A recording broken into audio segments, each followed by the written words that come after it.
What's up, ladies and gentlemen? It's your boy, Omni-sensei. Welcome to What If I Was Reborn as SHOTO Todoroki, Modern Day Terrorist, Part 2. If you enjoy this type of content, please gently exterminate the like button. Also, subscribe to the channel if you haven't already done so. Remember to check out the original story linked in the description.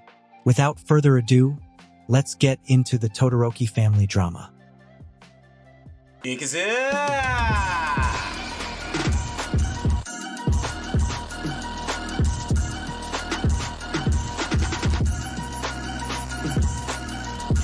I have a problem. Took me a while to admit it. Denial. There was something nice about ignoring your problems by pretending they didn't exist. But I couldn't put them off forever. If I continued down that road, it meant I was a coward. And I was many things, but I was certainly not a coward. I gripped the sink with my hands, my eyes going over the explanations in the chakra encyclopedia one last time. 1. Slow down your heartbeat. 2. Circulate the chakra in your lungs. 3. Breathe in. I rocked back and forth on the stool, clenching my teeth. My hair stood on end. You can do it, Shoto. I had plugged the sink and left enough water in it to submerge my nose and mouth. There's just enough to fill a glass.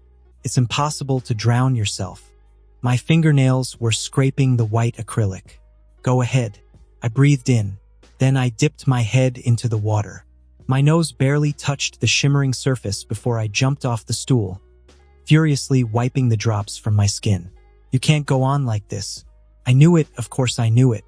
Are you planning to never take a shower again for the rest of your life? I clenched my fists and closed my eyes.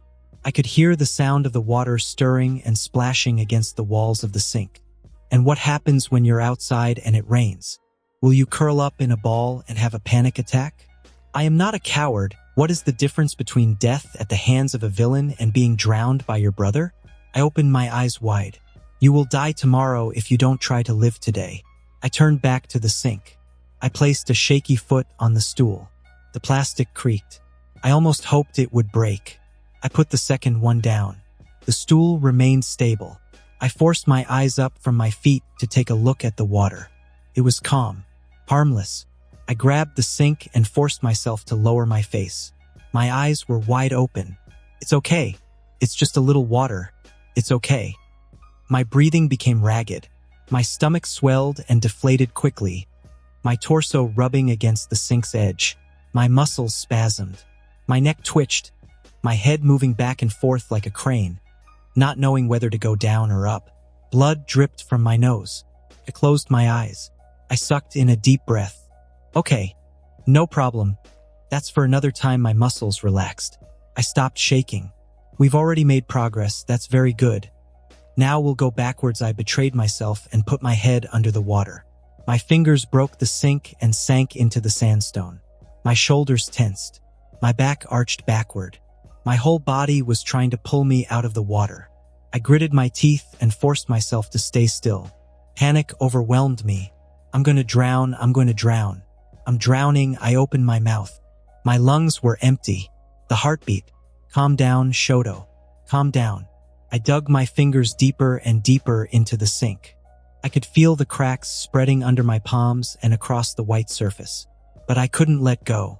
They anchored me in a reality where water was not omnipresent, a place where it could not drown me. I closed my eyes and stayed still. My heart pounded in my throat. My face was burning from all the blood that had risen to my face. I gripped the sink tighter. My pulse slowed. It's good, it's perfect, go on. I called upon my chakra. Warm, familiar energy unfolded. I visualized the tentacles of light reaching out to each end of my body. They reached my lungs. I knew what I had to do. I just had to. I stand there for a while, waiting for him to let me come to the surface. But he doesn't let me come up. My throat constricts. My feet hit the water. His elbow digs into my shin. My lungs are on fire. His hand is bricks on my neck. My feet hit the stool. His nails are digging into my neck. Someone knocked on the door. Breathing in is the easy solution. Open your mouth and let the water in. I opened my mouth. A fate worse than death. I breathed in, and this time I did not drown. Relief washed over me. I barely had time to get my nose out of the water before the sink collapsed.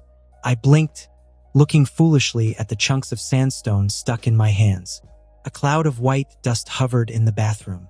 The column fixed to the wall was half smashed. A jet of water came out of it and splashed me in the face. The hinges on the door gave way. I barely had time to turn my head before it crashed on the bathroom floor. NG, wrapped in flames, stepped on it. He looked furious. His eyes did a quick sweep of the bathroom. His gaze lost its intensity when he realized that I was alone. He looked down at my bleached hands. The pieces of cement flowed like a river of powder between my fingers. I just sat on the sink. Dr. Saya's living room was uninviting. Next to the door was a huge bookshelf that looked more like a student's dorm room than the living room of a psychiatrist. It was filled with a whole bunch of open books, annotated or scribbled on, lying on edge or in a precariously balanced pile. Oil paintings of doubtful taste stood next to a collection of vintage pistols stored behind a glass case. The carpet and sofas smelled of tobacco, and the only window was a hole in the wall. It was a narrow hole, cut so high into the wall that it looked like the doctor was afraid one of his patients might escape. A glass table, cleaned for the occasion, separated two leather chairs from a brown couch. Tuya swayed forward, his feet brushing the floor for a moment before he sank back into his seat, clutching the armrests between his fingers. He clapped his hands together and squeezed them intensely before releasing them. He smiled nervously at Ray, sitting on the opposite couch. The corners of her mouth were hardly upturned. She was very pale. The door in his diagonal opened. Tuya had already forgotten about his mother. NG crossed the threshold. He was dressed in his hero's costume and looked tired. "Ah, father," Tuya's smile brightened. Mr. Todoroki, the psychiatrist, who was sitting on the chair to Tuya's left, stood up to shake his father's hand. Tuya mimicked and stood up to watch his father walk past him, his eyes shining. Ray saw his expression and looked sheepishly down into her lap. NG walked around the coffee table and sat down at the end of the sofa. Ray did not even give him a look. Tuya was on cloud 9. He looked excitedly at his mother and then at his therapist and waited for one of them to speak. The clock struck noon. A bird flew out and chirped to announce the time. Tuya twitched in his seat. The bird continued to chirp. The doctor opened his mouth, but Tuya, too eager, interrupted him. "The doctor says I'm fine." His father's expressionless eyes rested on him. "He said that I have made great progress." Tuya turned to his psychiatrist to continue. The old man gave his parents an embarrassed look. Tuya frowned for a moment but continued. "He said that soon, I won't need the medication at all." "That's great, isn't it?" He expected his mother to jump up and down. That he would stop being sick was all she ever wanted for him. "We can be a family like we used to be. Just the 5 of us," the doctor shuddered. His father's face darkened. Tuya kept smiling. No one said anything else. The boy's smile wilted. He shifted his confused gaze from the doctor to his father. "What, you're not happy?" Only the gurgling of the water machine answered him. His smile disappeared. "Mom, what's wrong?" She hadn't looked him in the eye even once since she had arrived here. Unable to look at him, Ray buried her head in her shoulders. Like a damn ostrich. "Mr. Saya?" The old man's eyes were fixed on his father. Tuya swallowed hard. A knot formed in his throat. He wiped his sweaty palms on his jeans, took a deep breath, turned to his father. "Dad?" His father was still looking at him with those cold, expressionless eyes. The same eyes he would look at a stranger with. "We have decided, you." Ray cut him off. "You decided." She was flushed, as if she was about to burst into tears, but her voice was full of anger. "I have decided that for your health and the good of our family, you should go away for a while. For treatment." Tuya's clear eyes darted back and forth between the psychiatrist and his father. "What do you mean, you want me to get treatment? I'm fine. Didn't you hear what I said?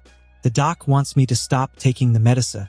NG had not come to the meetings with the shrink very often. Maybe that's why he had bad ideas, why he didn't understand that Tuya was doing so well. Saya licked his dry lips. Tuya, what your father wants to tell you is that it would be a good idea for you to go to a special place where other children of your age go. You would get a lot of help there. You could probably get better. Tuya shook his head. He refused to understand what that meant. Wait. What are you doing to me? What is this place? Except for Enji, no one dared to look him in the eye. And he didn't like what he saw in that dark look. This is an asylum, right? You're sending me to a madhouse? You think I'm crazy? His father's silence was quite eloquent. Tuya's stomach weighed a ton. You need help, Tuya. It would only be a matter of weeks. Tuya was seized by a hysterical outburst. Why are you doing this to me? Everything is fine with Shoto. I apologized. Seiya shuddered and physically moved away from Tuya. Enji straightened up, his attention aroused. Of course, when it comes to the prodigal son, you've seen Shoto? He even told me that he forgave me, that it was okay. So everything is fine, right? No need to send me to the madhouse. The sad and indifferent faces of the psychiatrist and his father were like a slap in the face. Tuya, his heart pounding, leaned over the coffee table and grabbed his mother's hands. He squeezed them between his own. Mom, you can't let them do this to me. You can't let them take me. Ray looked up at him with tearful eyes. Tuya himself felt his eyes getting wet. I'll die out there with all those crazy people. Don't let them, Mom. I beg you. Don't let me go. Ray started sobbing. I am sorry. Tuya stared at her, his eyes wide. A bitter taste filled his mouth. He tore his hands from hers and turned to his father. Dad, you can't do this to me. Enji remained impassive even as Tuya started crying. You did not leave me any choice. Tuya's heart was in tatters at his father's betrayal.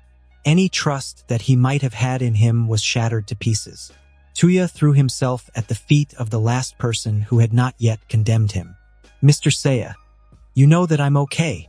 Please tell them that I am fine.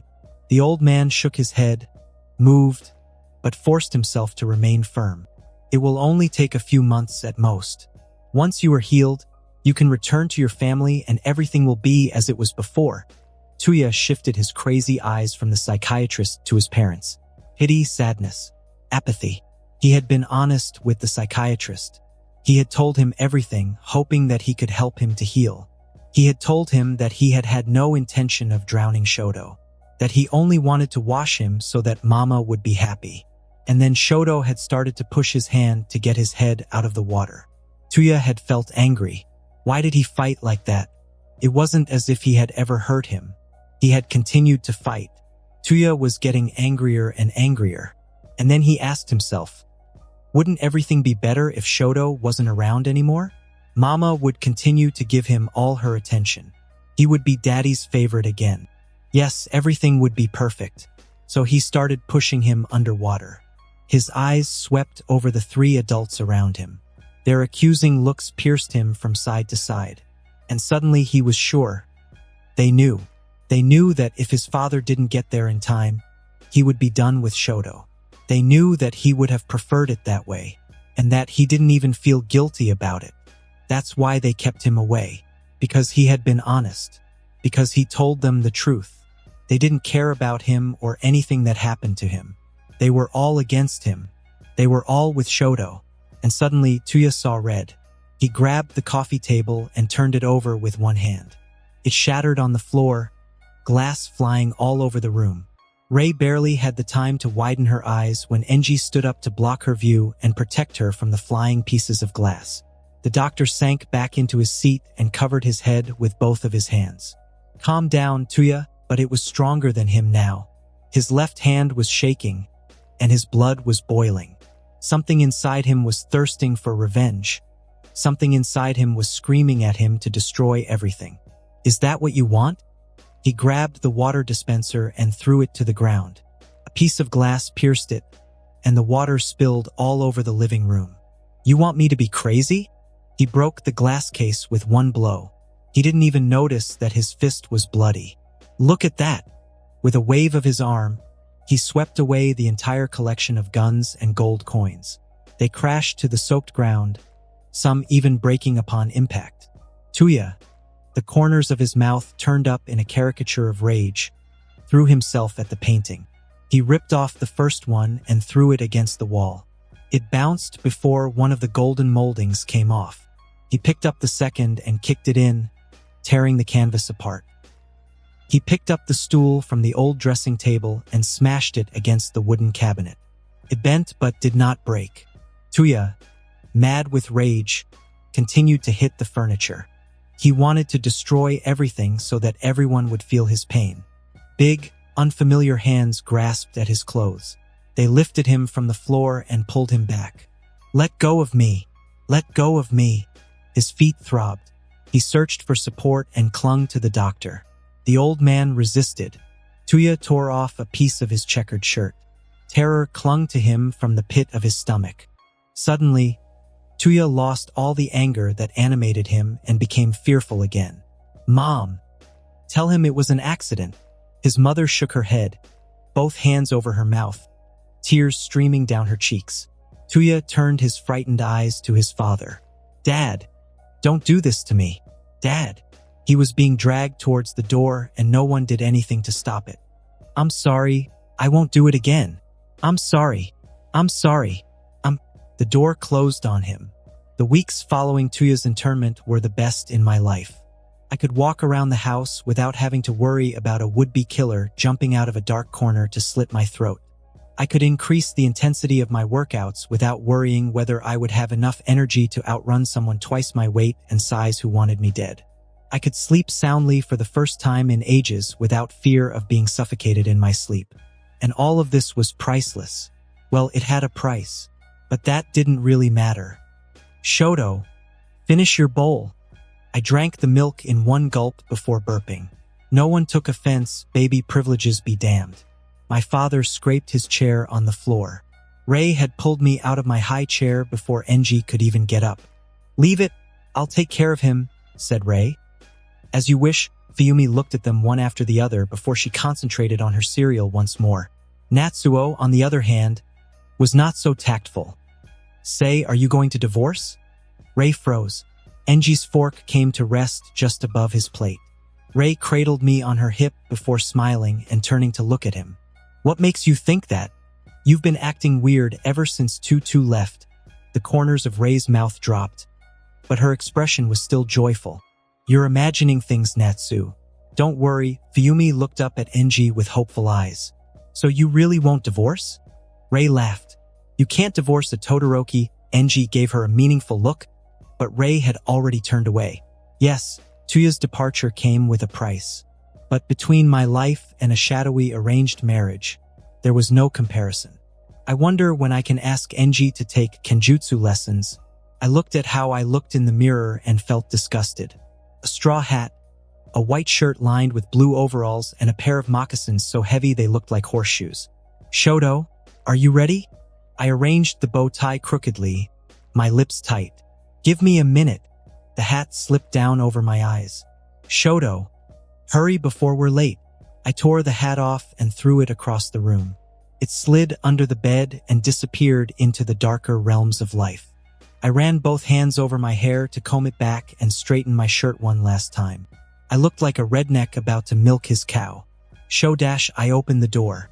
Enji and Ray were standing in the hallway as far away from each other as possible. The first one was wearing a black suit, his hands in his pockets, and looked bored to death. Ray was wearing a small white dress and a blue waistcoat. She smiled at me before frowning. "Where is your hat?"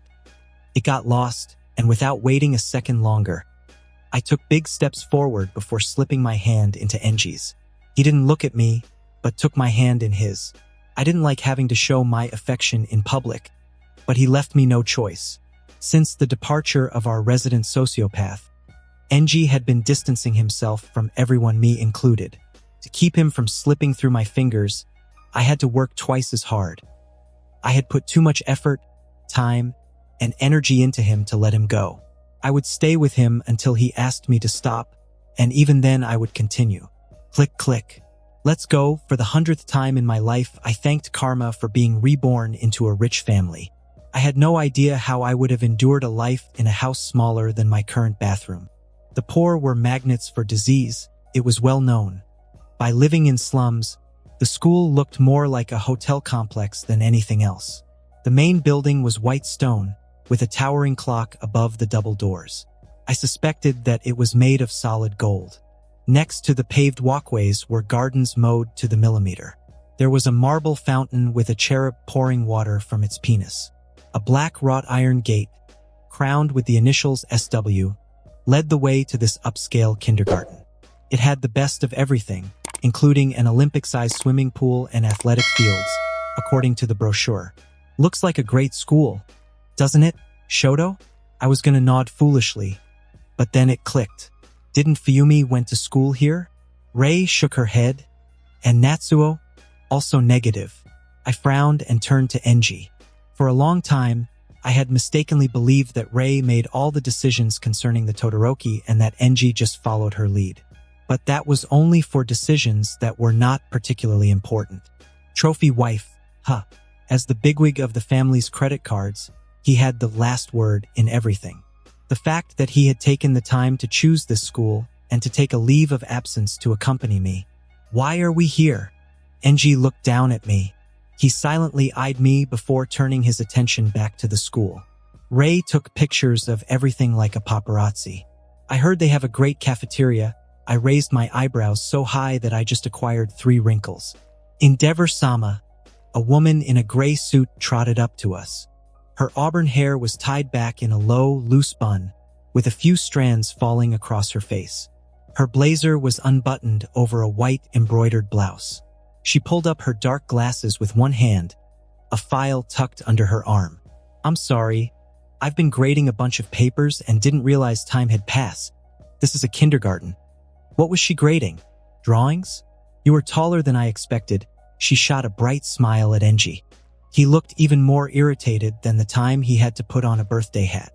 You are? Oh, I forgot to introduce myself. I am Maoki Nakoyama, but you can call me Maoki-sensei. New smile. At this rate, she might as well join the club of those Winx bitches. Enji Todoroki. Call me Mr. Todoroki. He shook her hand firmly. She looked a little startled, but soon recovered. Her green eyes landed on me. She put her black folder on her hip and forced herself to crouch down to my level. It was unnecessary, and I had the feeling that she did it just to show her rear end to my old man. You must be Shoto, right? I looked up at Enji, and no, he was ignoring me. Great, really great.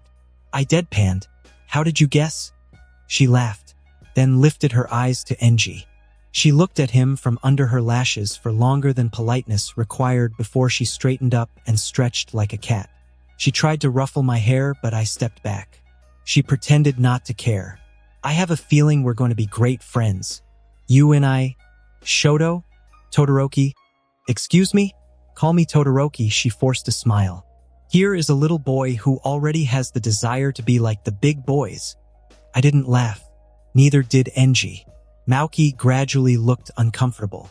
Ah, you must be the teacher of my little Shoto. Surprised. Maoki turned around to the outstretched hand of Rei. Her confused eyes darted between Rei, Enji, and me. I'm sorry that I didn't come and introduce myself earlier, but I didn't know that there was a Mrs. Todoroki. She looked as embarrassed as she could possibly be. Oh, it's natural. You know heroes like their privacy. Rei had certainly seen her flirting, but she didn't seem to mind at all. I am Maoki Nakoyama, Shoto's teacher for the whole school year. You can call me Maoki. Nice to meet you, Rei. Can I ask you a small favor? Maoki, eager to make amends with her, nodded vigorously. How can I help you? Rei handed over her camera and asked us to pose in front of the school. The other families followed her example. Ready, smile. Click. She gave it back to Rei. Here, look, there was the green lawn and the white building in the background.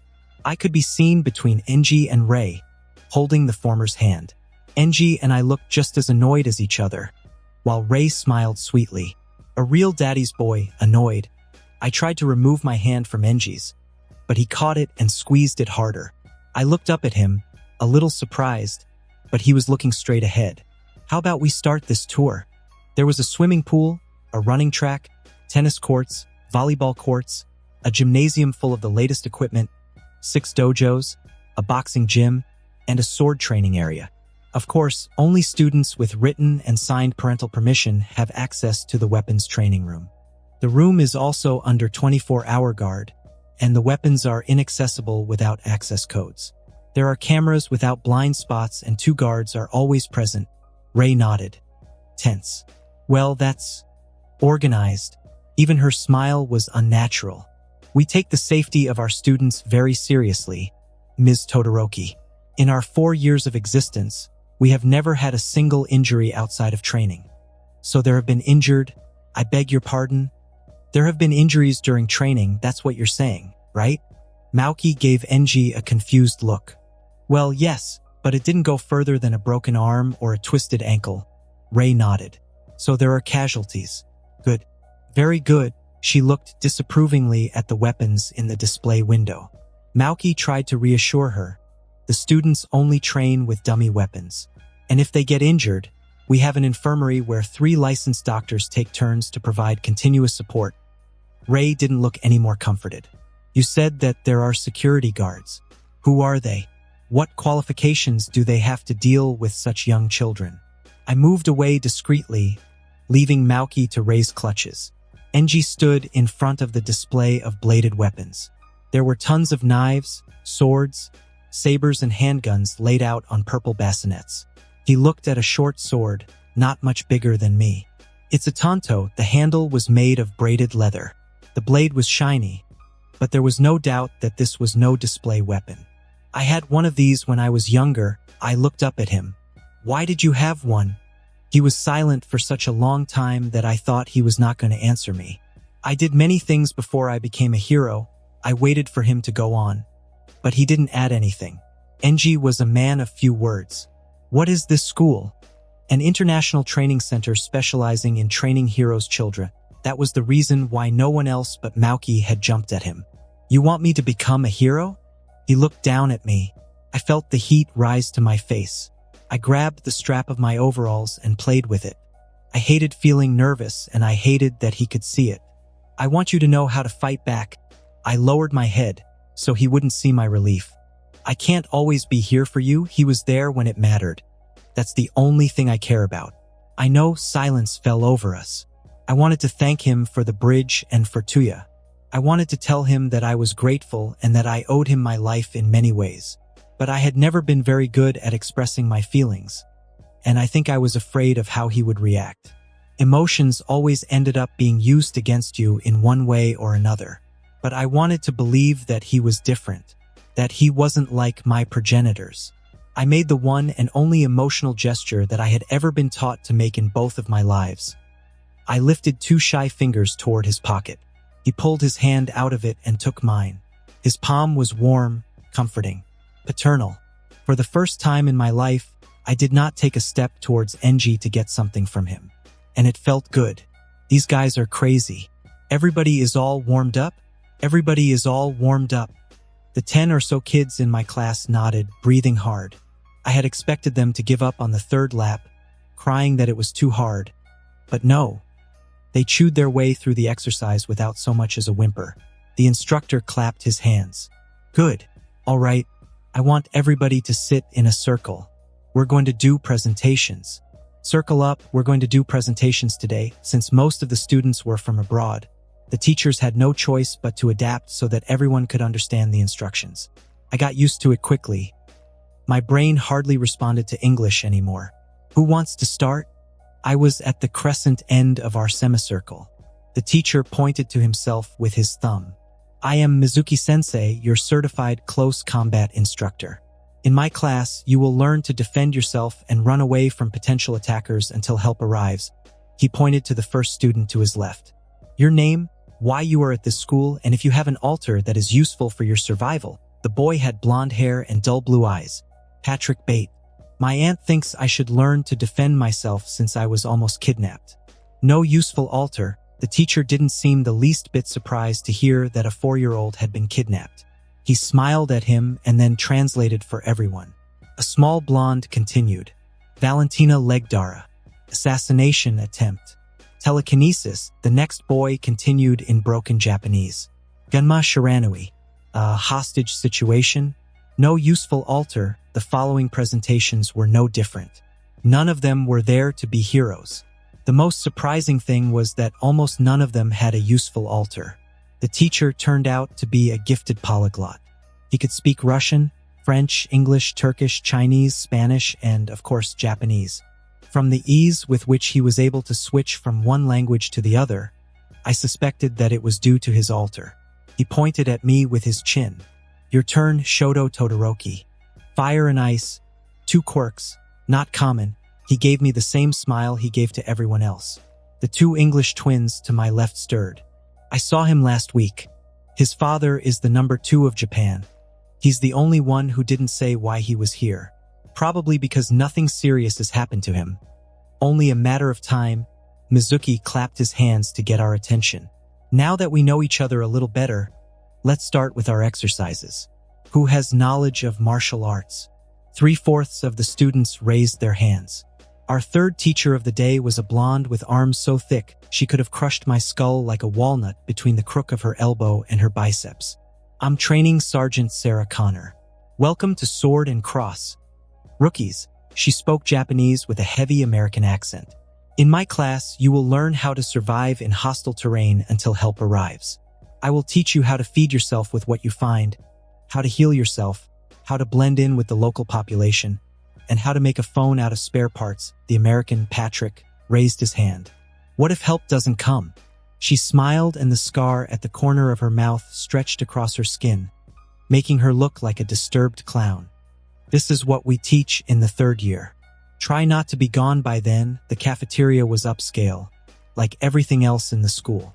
It was located at the foot of the dormitories and had a huge bay window that gave a bird's eye view of the lawn. I assumed it was bulletproof. 1st year group, come here. Mauki lined us up, trays in hand. I was at the back of the group, next to the American with the dead eyes. There were only 6 tables with students like us. There were between 8 and 12 in each class, and all of them ate with a teacher. The upperclassmen seemed to be more talkative than the freshmen. Just over 60 students. I wonder how much each family pays per student. We sat around a rectangular glass table. The chairs were handmade and the baskets embroidered with gold thread. Mauki sat at the head of the table and smiled at everyone. The twins were just to her right, waiting for her permission to start the meal. I sat as far away from her as possible, putting the big German between us. I ate without bothering to wait, hungry. Since I had started school, I decided to get up early to do my physical training before going to school. I would have to adjust my schedule, but I already had to change it since it was outdated. So how was your morning? The twins exchanged glances. There were more or less enthusiastic answers in return. Mauki did not give up. And Ms. Connors, what did you think of her? She's scary. The students giggled and looked at the little blonde who had spoken with a mixture of admiration and surprise. Mauki smiled, pleased that she had managed to elicit a reaction from the stoic children. She leaned in like a conspirator and drew in a breath. I'm a little afraid of her too, but you won't tell her, will you? The children shook their heads. The grumpy one in the group folded his arms over his chest. And if I tell her, what will you do? I finished my miso soup in silence and turned to see Mauki's reaction. She leaned back in her chair, shrugged and looked away, her smile never leaving. If you tell her, does that mean we're not friends? The child's answer was firm. We're not friends. The atmosphere was awkward. The students returned to their gloomy expressions and their eyes lost their sparkle. Well, that's too bad, because I had a great pony ride planned for this afternoon. The grumpy boy sat up. His interest piqued.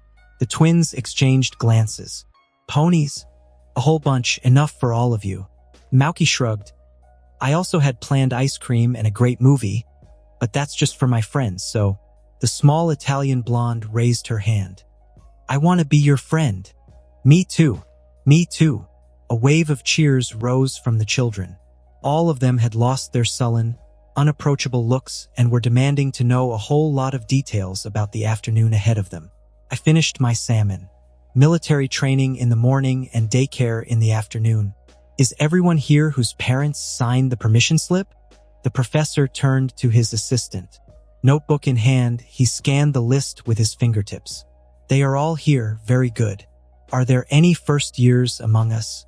I was the only one who raised my hand. Rookies who were not their last year? All of the second-year students and some of the third-year students raised their hands. Make 2 groups. Newcomers on my left and those who were already there on my right. The group on the left was the biggest. I am Gerald Derives, and I will be your swordsmanship teacher for your years at Sword and Cross.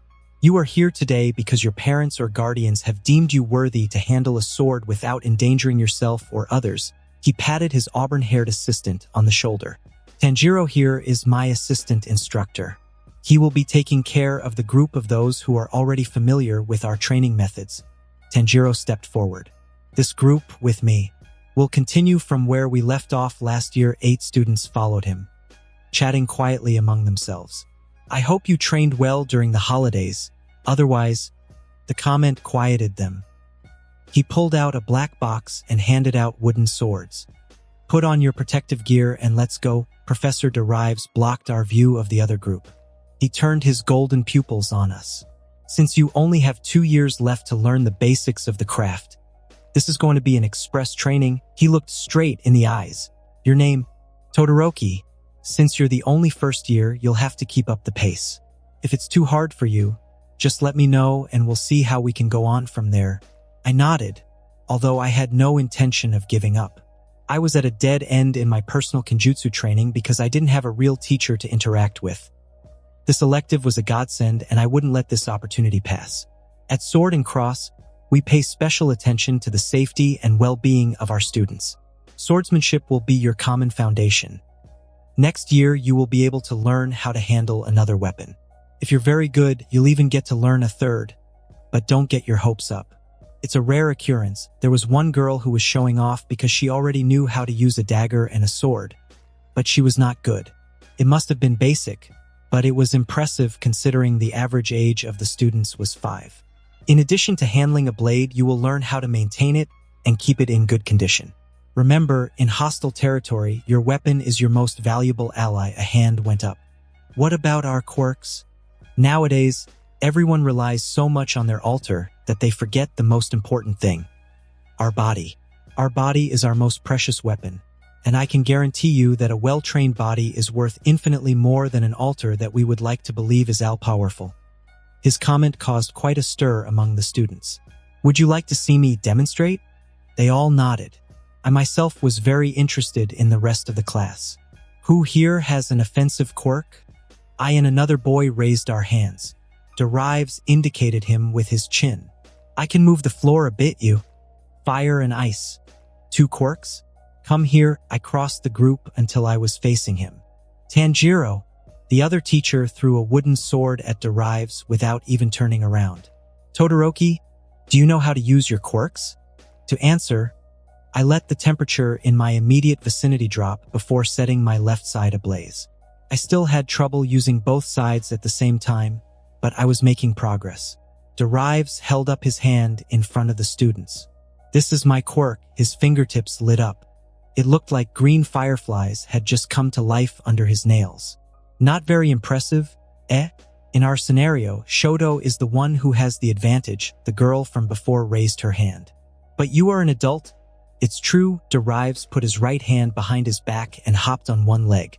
Now I'm a crippled adult missing an arm. Does that look fairer to you? Yes. The shadow of a smile hovered on the professor's lips. He faced me, his eyes anchored in mine. Let's see how long Todoroki can last against such an adult with such a good quirk. His expression became serious. I want someone to count out loud so that we know how long it is going to take. He didn't take his eyes off me. The boy with the glasses, yes, you there, hiding behind your girlfriend. Do the count. I crossed my legs, my altar bubbling in my stomach. Since I'd started training, I'd never gotten to face anyone, let alone a grown-up. Me? Okay, the boy inhaled sharply. 1. I didn't even have time to open my hand before the woods word was at my neck. A gust of wind blew through my hair. I opened my eyes wide. The carotid artery. The students were silent. Derives remained motionless until everyone realized that he had beaten me in a second. Conned. I didn't even had time to blink. He put his foot down again and motioned for me to join the group. What I just did is what everyone here will be able to do with practice and discipline. This guy was good, very good. I wanted to learn from him. It won't be easy. You'll have to put in a lot of time and energy. But if you follow my teachings to the letter, nothing and no one will be able to stop you. He looked around our small assembly. The air was charged with electricity. Who would like to begin? Everyone raised their hands. Something fishy was going on. I knew it because for the first time in months, Ray and Enji were talking without animosity. I knew it because Enji took a day off on a Saturday, one of the days when the villains hit hardest. Furthermore, I knew it because they had decided to take us to the fair to top it off. A crowded public place that checked all the boxes of places Enji refused to let us go to for our safety. Enji gave me a sideway glance. Stop looking at me like that. I continued to spy on him, trying to figure him out. Fuyumi had jumped up and down when she was told that she would finally be able to do something that all her friends were talking about. Natsuo had asked if he could do rifle shooting. Ray herself had said yes. Ray never let her children do anything dangerous. Never. Your ice cream, Shoto? I grabbed the vanilla cone and licked it without looking away from Enji. He looked more and more annoyed with every second. Rifle fire. Rifle fire. Ray wiped Natsuo's chocolate-covered mouth. He had eaten his waffle in 2 bites. Fuyumi, a box of French fries in her hands, replied, "We said stuffed animals first." Natsuo stuck his tongue out at her. Ray rebuked him. "Natsu, stay polite.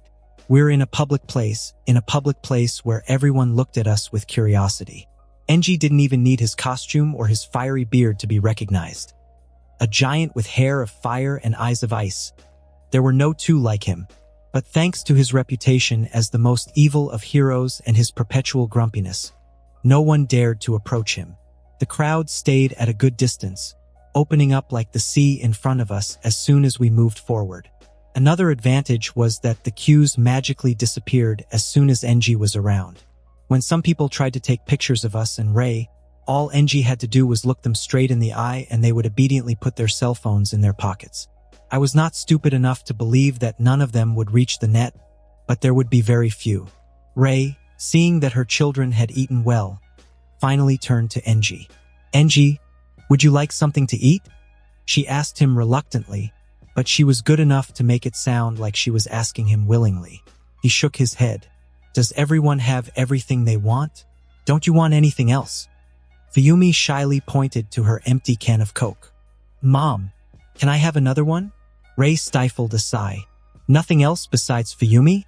When no one else added anything, she bought a last can and paid the vendor. I licked my ice cream carefully and watched as Ray handed the girl another can. Usually, she was only allowed half a glass a day. What was different today? Something is really going on. The Todoroki formation was in place again. Ray stood between Fuyumi and Natsuo, holding their hands tightly to prevent either of them from escaping as soon as her back was turned. Enji picked me up with one hand and held me against his chest. Apparently, I was too small and they were afraid I would get lost in the crowd. I think they were just afraid that someone would kidnap me or one of the 2 idiots, and since I was the easiest prey, I had to stay with the big bad wolf all afternoon. The view from so high up was something. The people looked like fish with their eyes bulging and their mouths open. One of them, looking at us, swallowed a fly and coughed. His girlfriend, worried, stopped and slapped him on the back. He turned purple. "The unicorn! It's here! It's here!" Fuyumi jumped with excitement. She pulled Ray towards the colorful booth. The booth was made of wood and the signed fetish plush hung above the counter. There were at least 100 stuffed animals hanging on wires in front of the sign and in the back of the booth. Maori told me that it was the best booth and that she got it right the first time. A shady-looking showman with a cigarette on his lips looked at us with raised eyebrows.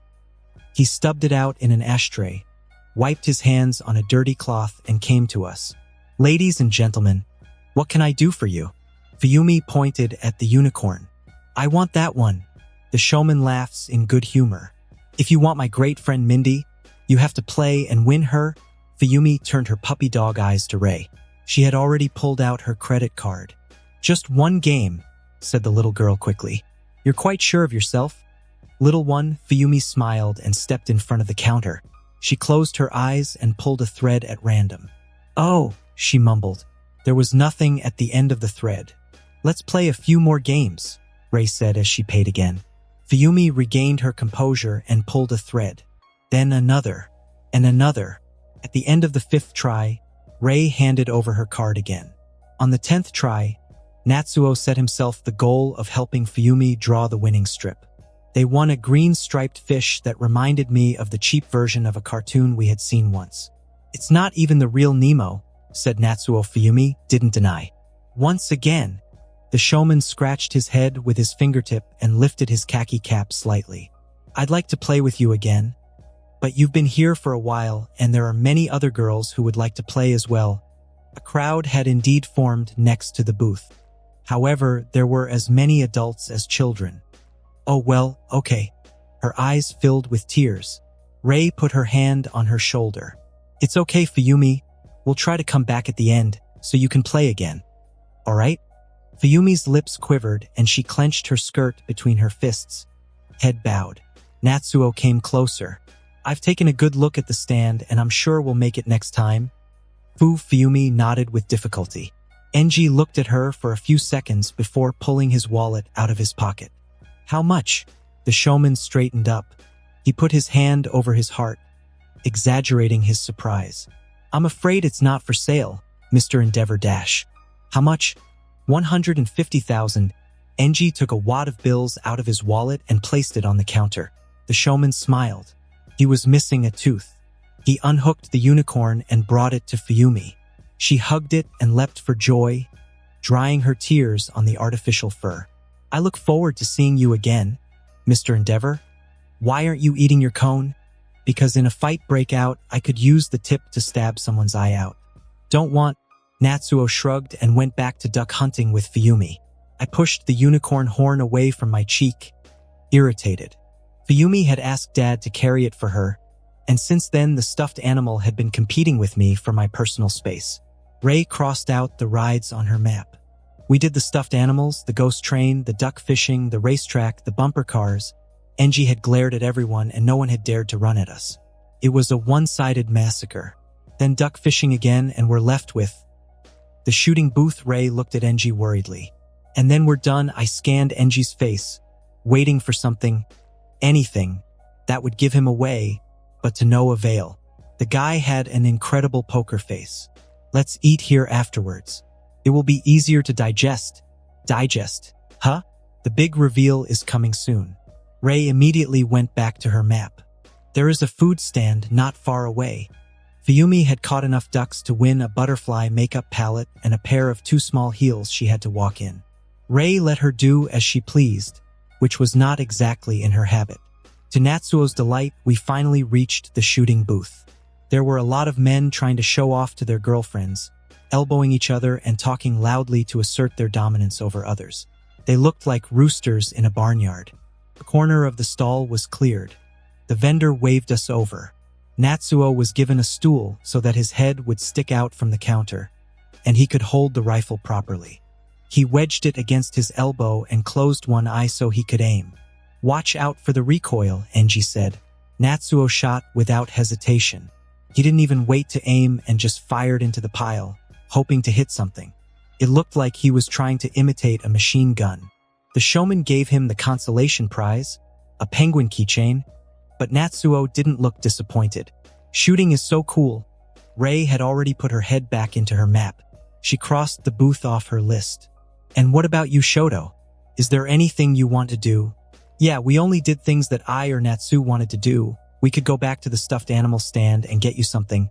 Natsuo slapped his biceps with his hand. Or you could tell me what game you want to win here, and I'll win it for you. Fuyumi laughed at him. You almost killed the man in the booth, and you say you can win for Shosho? Natsuo turned red. At least I didn't cry for a unicorn. The two fought again, and Rei had to break it up. I ran my eyes over the prices at the booth, trying to find something that wasn't too horrible, so that Rei wouldn't force me to play duck fishing with the other 2 oddballs. There were only consoles and water pistols. Not much toys stopped at a glass box on top of a pile of other prizes. Inside was a set of 8 shiny kunais in perfect condition. They looked real. I want those. The showman followed my gaze before shaking his head. Oh boy, this is our special prize for perfect scores. Come back when you're older, maybe you'll win it. Enji set me down on the counter. He handed the showman some cash. One game, there was some hissing in the macho crowd. A crowd formed on the left side of the booth. Men with crossed arms speculated in low voices and elbowed each other. None of them had the guts to say out loud that he couldn't do it, but you could see it in their faces with their superior looks. Enji took the rifle in his hands, weighing its weight and observing its design. He wedged it firmly between his shoulder and his biceps. He held it with his right hand and supported it with his left. His right elbow was lowered toward his hip and he stood slightly backward. The salesman had stopped smiling. He looked at Enji with an appreciative look. Enji stood still for a few seconds, and then he shot. Clack, clack, clack. I was stunned. Enji stood up, the barrel of the gun smoking. He had gotten all 5 balloons in one shot. The salesman applauded. If I expected that, Mr. Hero. Enji gave him the gun back and pointed to the glass box. The onlookers applauded in turn. Someone called out to him, "Hey Endeavor, you weren't in the army by any chance? Because my cousin Juno also got a perfect score in the Tokyo booth last time dash." Enji held me to his chest and took the box with his other hand. Thank you. He met my eyes and I saw the shadow of a smile on his lips. The crowd split in two to let us through.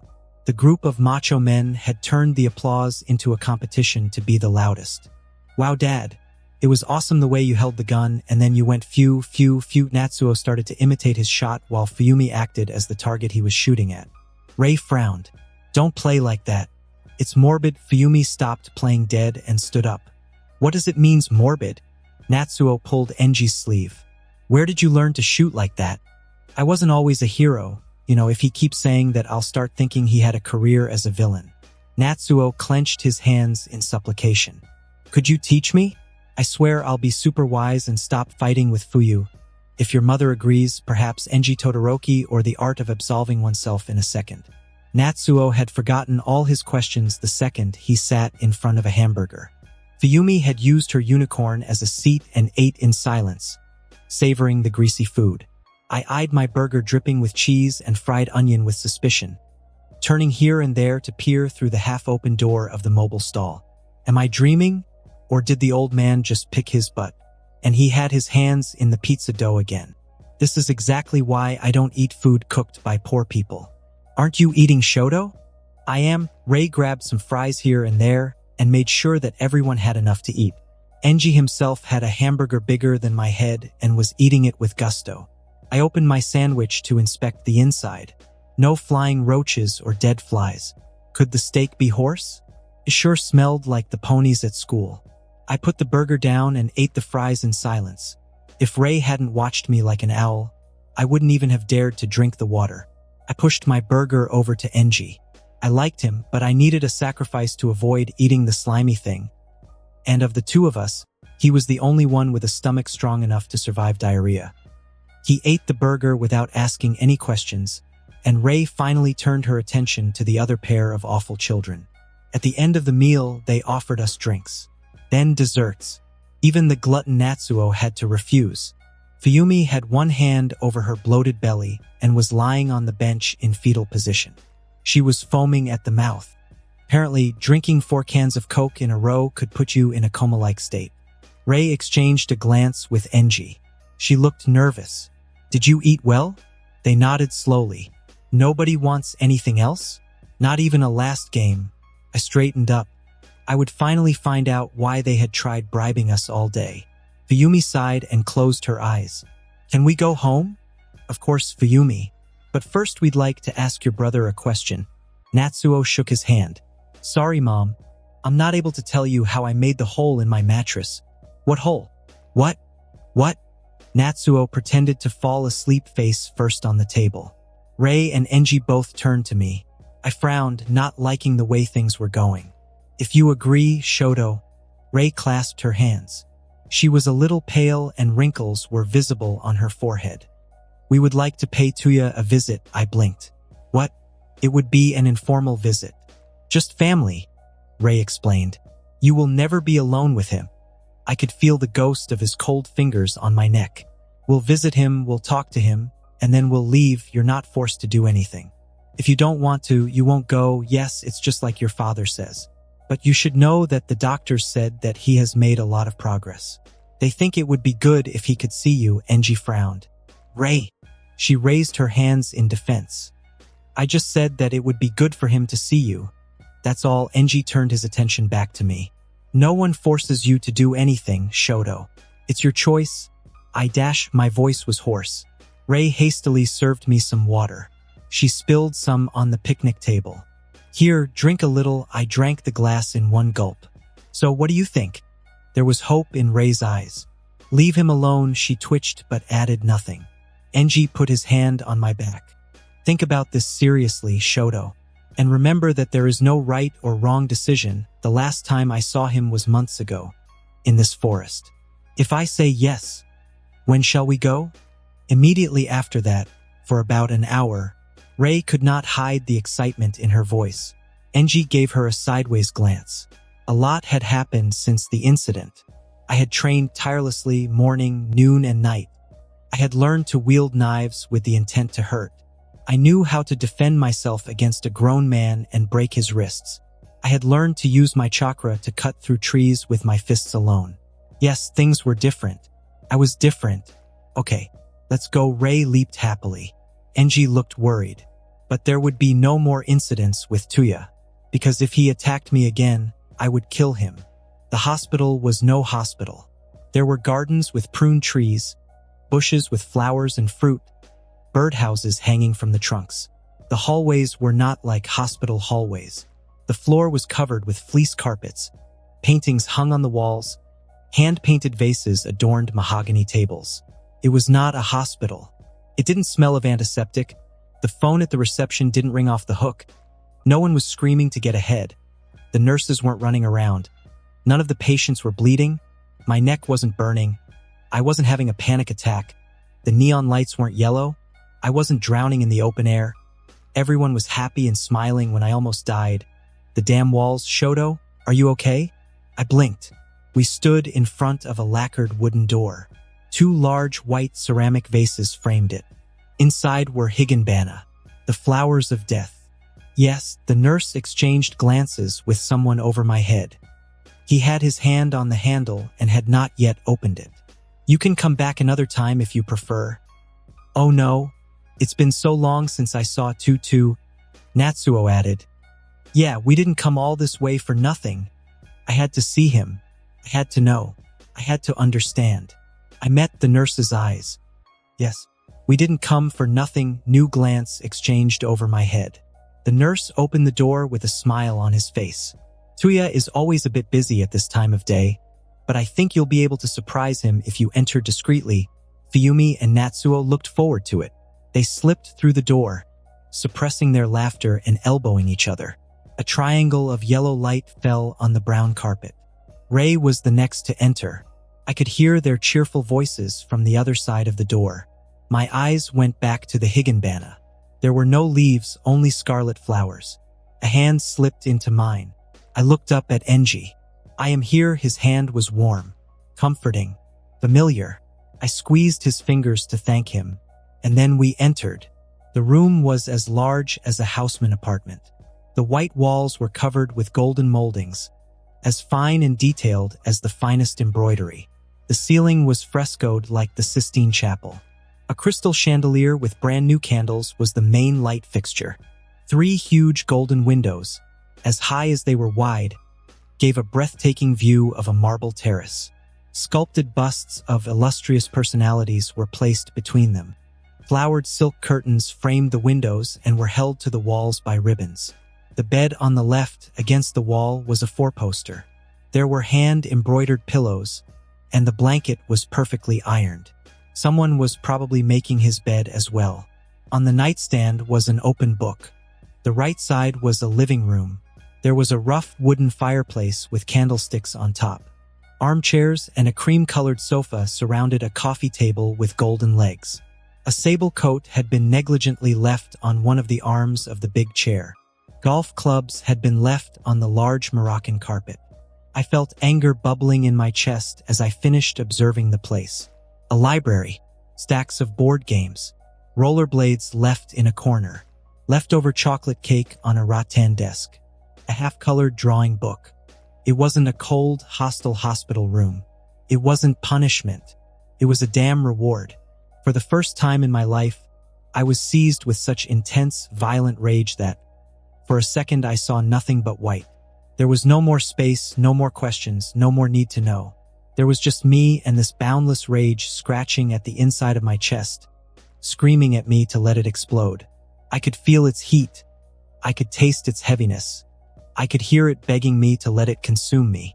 I had a very clear vision of what I was going to do. First, it would be the floor. It would go up in smoke in the first few seconds. Then the drapes would catch fire. The furniture would soon follow. The desk, the toys, the pictures. The fire would spread to the other rooms, to the other inhabitants. NG wouldn't be able to channel the flames. Not if I poured all my chakra into them. He would hear them screaming. He would run to save them.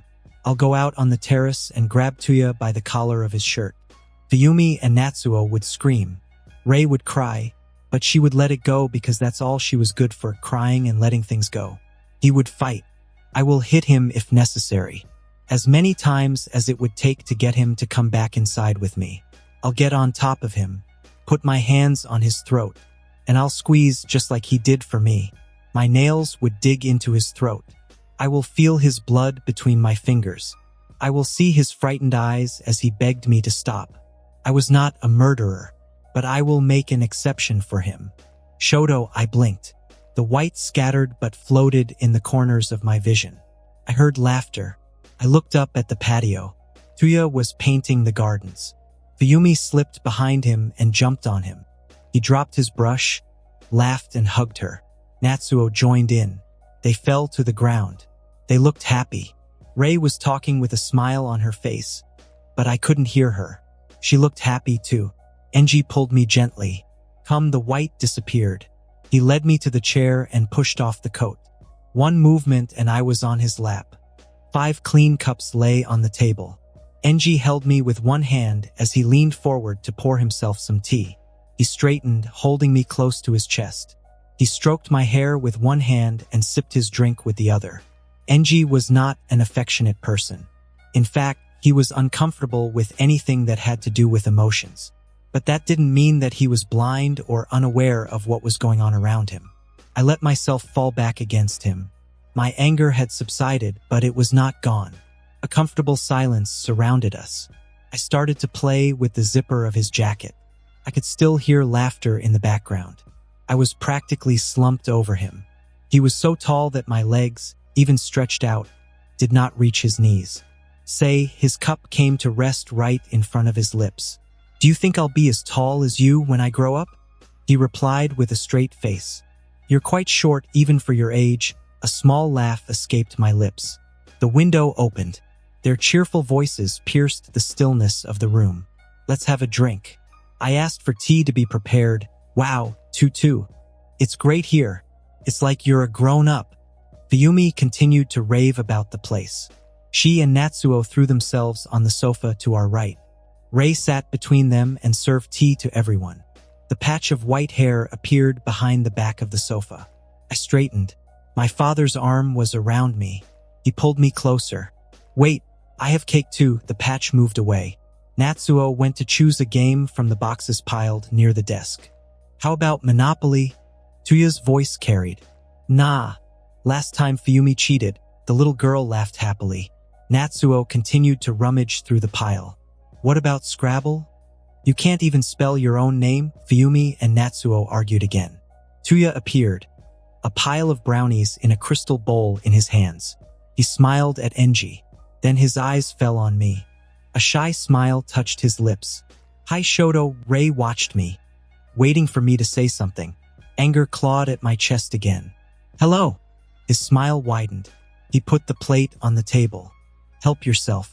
They're all warm. Rei took one. They're delicious. Can you get me the recipe? Tuya put his hands on his hips, proudly puffing out his chest. I made them myself. Fuyumi handed us the plate. I shook my head. I could be dying of hunger that I wouldn't touch any of the brownies made by that lunatic. Enji took one. So, how's life here? You must be so good. You can do anything you want. Tuya smiled indulgently. I can't do everything I want, but it's true that it's pretty cool. He started to tell about how he used to live. A lot of sports activities. Apparently, he had met a bunch of teenagers who were as crazy as he was. Not surprisingly, he didn't mention any doctor's appointments or therapist sessions.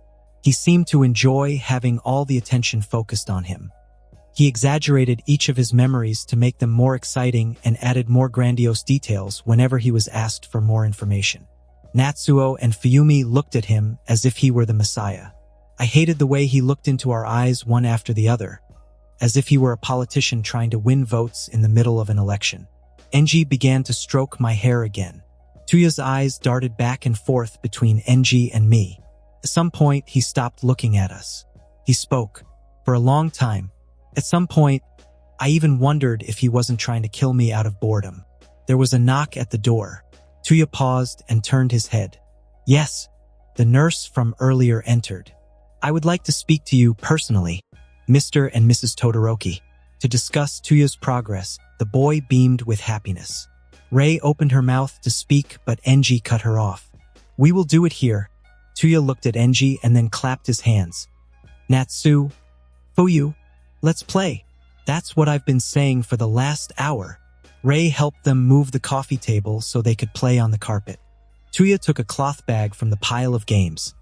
Cards, a totem pole, and labeled dice fell out. Oh yes, the jungle speed. What is it? Natsuo launched into an explanation that was just as hard to understand as it was badly done. Fuyumi frowned and nodded seriously. Enji stood up and carried me with him. Tuya raised his hand. Shosho can play with us. The three adults exchanged glances. Rei whispered, Yes, why not? Enji turned to the nurse. I don't see any problem with it. Enji hesitated. And then he finally put me down on the carpet. I'm right next to you. Okay? I nodded. Enji, Rei and the nurse stood right next to the bed and talked in low voices. Enji had positioned himself so that he had us in his direct line of sight. Natsuo pulled his face when Fuyumi told him for the third time that she didn't understand the rules. I looked around. No one was looking at me. I slid the totem to me and hid it behind my thigh, but within reach of my finger. I grabbed a deck of mixed cards and started building a castle. Tuya sat down across from me. I forced myself not to react openly. My fingers closed around the totem pole. He prevents me from seeing Enji. He took a deck of cards and began to build a castle. Silence surrounded us, broken only by Fuyumi and Natsuo screaming. How are you? I watched him from under my eyelashes. His eyes were glued to his rickety castle. I shrugged. Long time no see, huh? I continued my building work quietly. I wanted to tell you about the incident dash. I broke the totem pole. Why? Splinters sank into my skin. Tuya looked up from his stack of cards. I met his gaze without flinching. Why what? Why did you try to drown me? He froze, his hand gripping the cube of the letter H. He cast a nervous glance at Natsuo and Fuyumi. They hadn't heard. I wonder how long it will take Enji to separate us once Tuya decides to bash my head in with it. He dropped the cube. I don't know, it just came to me. It wasn't personal, Shosho. He turned red. His eyes glowed. You have to believe me, Shosho. I could feel the ghost of his fingers on my neck. I remembered how he had kicked me in the legs to stop me from fighting back. He leaned forward and grabbed his pants with his left hand. But I'm sorry, Sho. I really am. I looked down at his shaking fingers. He is lying. And this realization, this simple realization that he didn't regret it, was such a relief that I almost smiled. Thank you, Tuya. If you're sorry, it's forgotten. He was stunned. What, really? It's all forgotten? He must have thought that it would be difficult to earn my forgiveness, but that once I did, my guard would be down, and after that, he must have planned to finish me off when my back was turned. But this time it would be subtle. He would make it look like an accident. Yes, of course he was their son, their brother. I couldn't keep him away forever, but I refused to live in fear. And I refused to die. I knew that in the game Tuya was playing, only one of us could win. One way or another, I would soon put an end to this story. Maoki Nakoyama entered the conference room. Her eyes swept over the 4 professors who were sprawled out on their chairs and talking loudly. With their scars and scruffy looks, they looked more like mercenaries than respectable adults. "Hello, everyone." They raised their heads and greeted her politely. She wasn't gullible enough to believe that nobody heard her open the door, but at least this time no one greeted her with a knife at the throat, asking if she was who she said she was. HR would be happy to know they were making efforts. "Miss Connors, if you will." The 40-year-old blonde turned on the video projector with the remote control. Maoki took a seat at the end of the table. "Hello everyone and welcome to our annual evaluation meeting. Before we get started, does anyone have any questions for me?" Connors raised her hand. "Yes. I just wanted to remind you that no one has heard from the little Prager since the last holidays." Maoki starts to rummage through her pile of papers to pull out his file.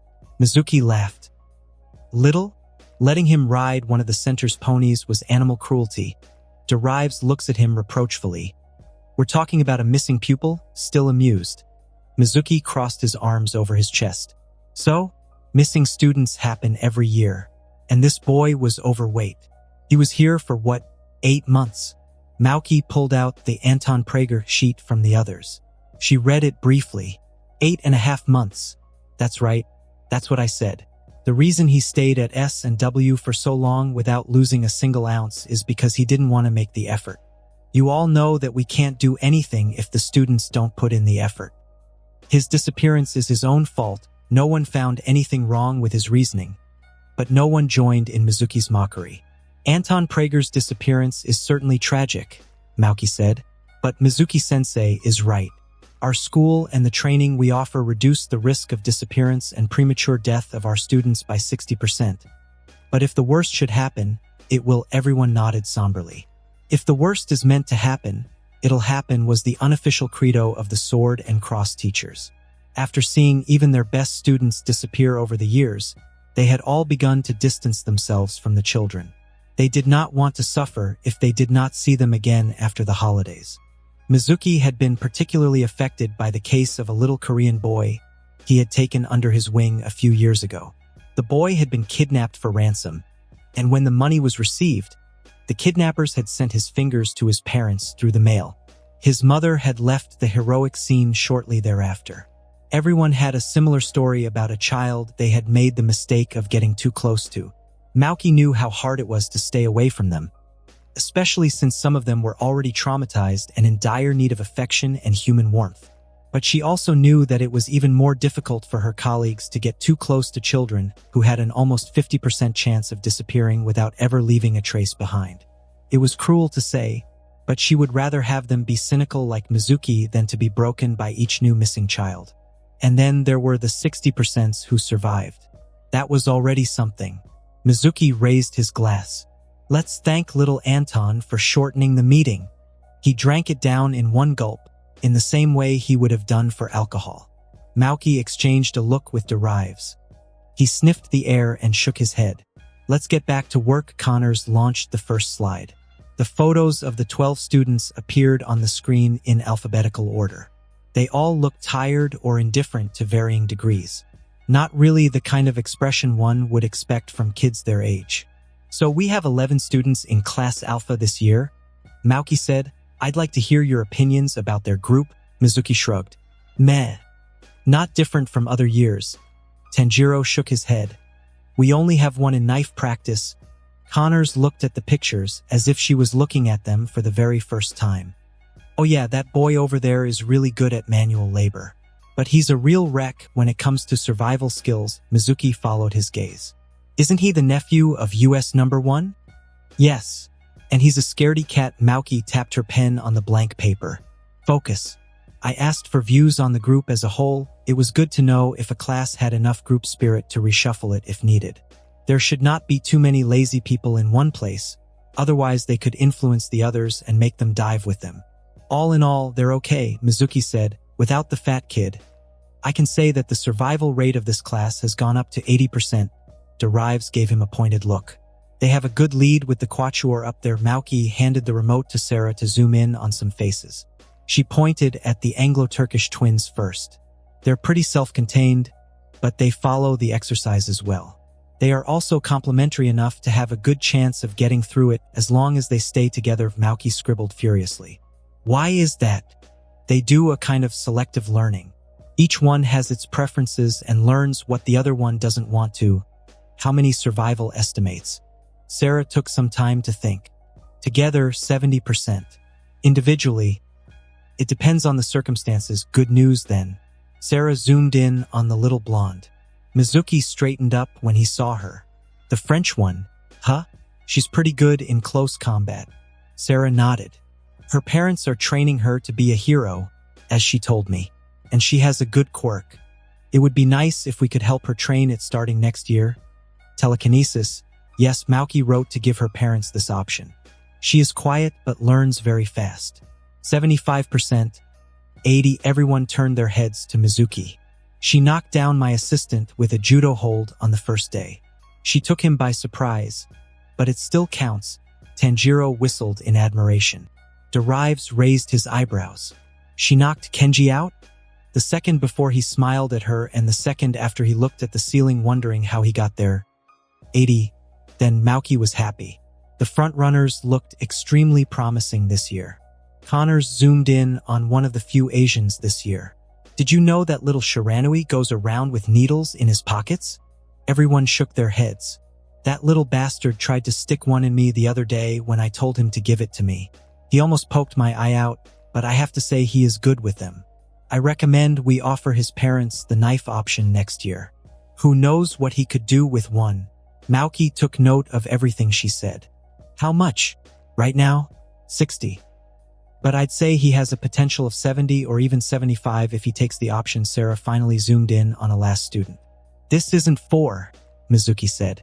The twins are Siamese, so it counts as 1. The image of a small boy with red and white hair appeared on the screen.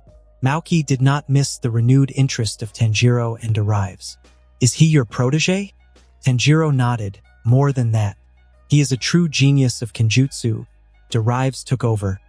He soaks up everything you teach him like a sponge. I already had the impression that he had learned the basics somewhere, but he said he hadn't, so I concluded that he was a natural in the field. Tanjiro continued. He had no problem being one of the best in the second year, but lately he's just gotten better. He has no trouble keeping up with the third years and even beats most of them. Tell them about the knives. Oh yes, as you know, in the second year of Kenjutsu we offer the opportunity to learn how to use knives. Well, the other day, I wanted to see what Todoroki was worth if he could start training earlier with them, so I gave him some. And Tanjiro stayed silent to create suspense. He looked around the room and felt proud about the effect it had. Mizuki became impatient. And bullseye every time. Sarah straightened up.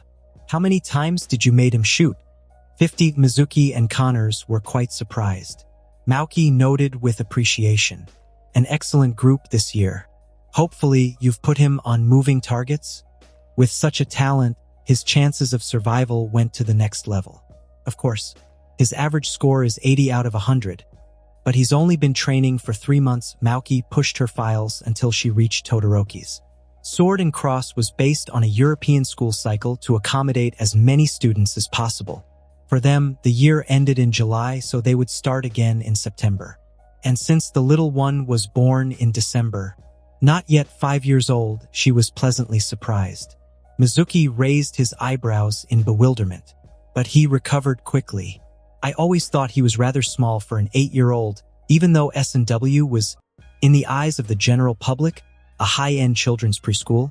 It was actually more of a training center than anything else.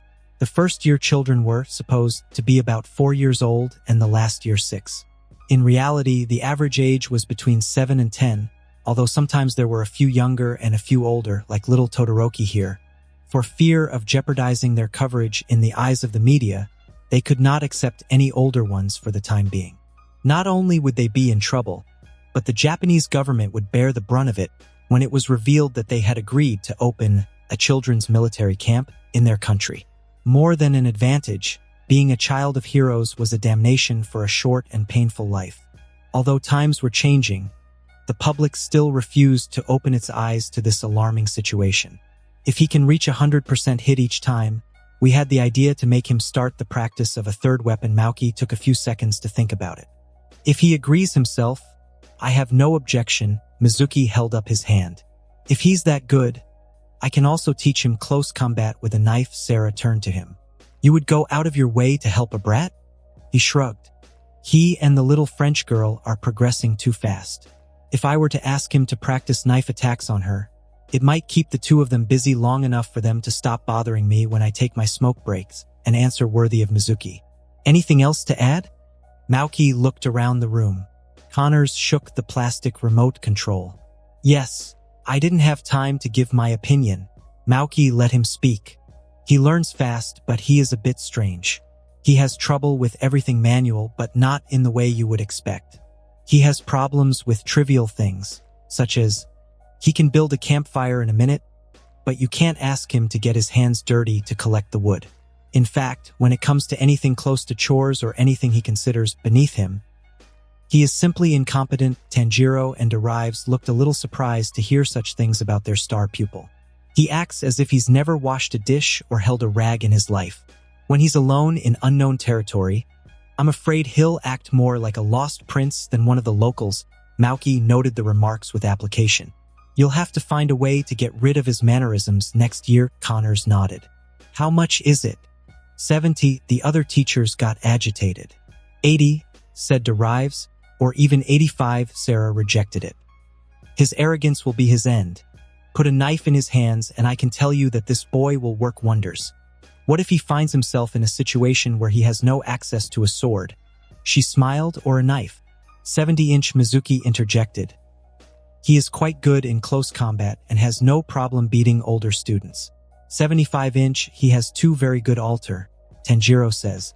We can go up to 85-inch. Mauki looked at the teachers one after the other.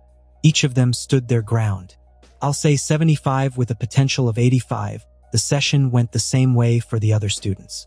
They were less promising, but with time they could increase their chances of survival. Mauki knocks her stack of sheets against the table to align it. Conclusion. Good leadership, good group, good chances of survival. She smiled at her colleagues. Thank you all and have a nice holiday. Enji's office was quite big. There was an electric fireplace, a sitting area in front of it, and a stack of books on the coffee table. Oriental-looking carpets covered the floor. Green and blue flowers were arranged on both sides of the closed window. In front of it was the oak desk, on which Enji was filling a stack of files, flipping through them diagonally. Rectangular glasses adorned the tip of his nose. I opened my mouth to speak. He raised a finger without taking his eyes off his work. A minute, I closed the door behind me and slid onto the couch. My eyes wandered over the pile of books. Dracula, The Count of Monte Cristo, Lorenzaccio. Reading was not one of my favorite activities, but I knew my classics.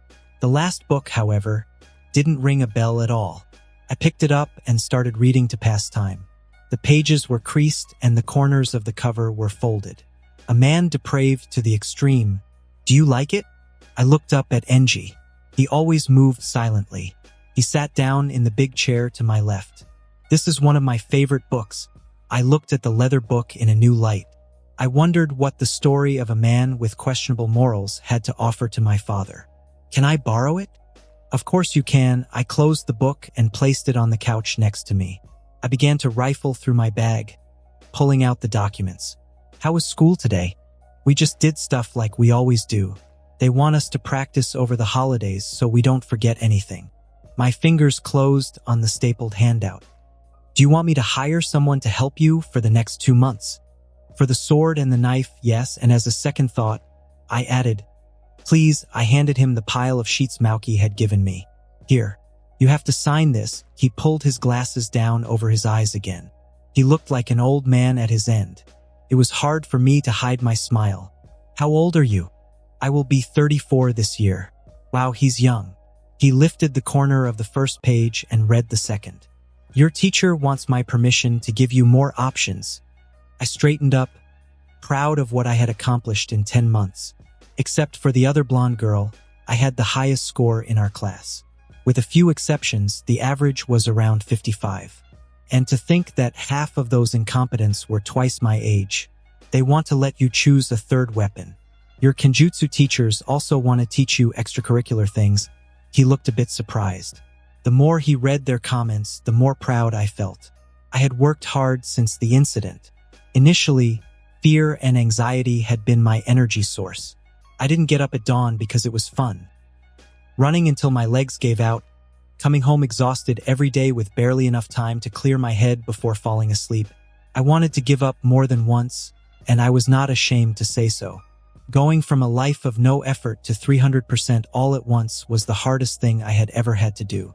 I had to fight my own weaknesses, my impulse to procrastinate and put it off till tomorrow, the laziness that told me I should just lie down on the couch and rest a little, just a little longer. Sword and Cross had played a lot for me not to give up. To see other kids, real kids, in situations similar to mine, scared of what might be done to them, practicing tirelessly to survive the next attack on their lives, was like a revelation. I wasn't special, because the I had somehow chosen me, and I had been reincarnated as a main character with infinite potential. I had believed that I had something more than the others. I believed that the problems I had encountered were unique because they were about me.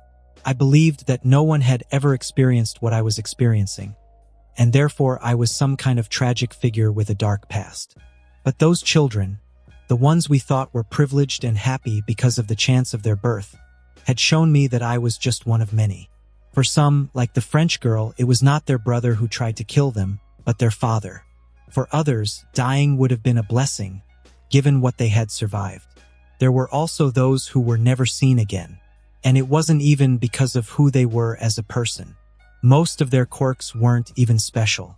The only thing that made them special, that made us special, was that we were the sons of, the cousins of, the nephews of. We, as individuals cut off from our connections, were worthless. It was a blow to my ego, but it also opened my eyes to much more. The sociopath I shared my blood with was only the first of many to come. I had to become stronger at all costs, because I refused to be at the mercy of others again. I already knew that many of us would not make it to puberty. Indeed, if someone were to find out what I can do with my chakra, I would vanish overnight without leaving a trace.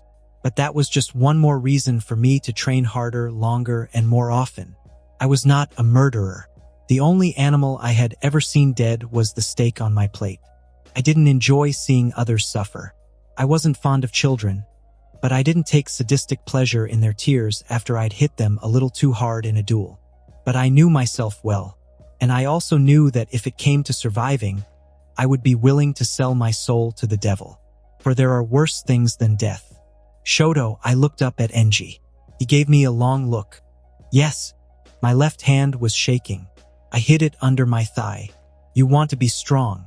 Your determination and discipline are proof enough. But why? I frowned slightly. Isn't being strong an end in itself? By being strong, I could avoid suffering. By being strong, I could avoid being at the mercy of others. That seemed to be enough reasons. Enji studied me silently. You're a clever boy, but you're still a child. He signed the sheet of paper and handed it back to me.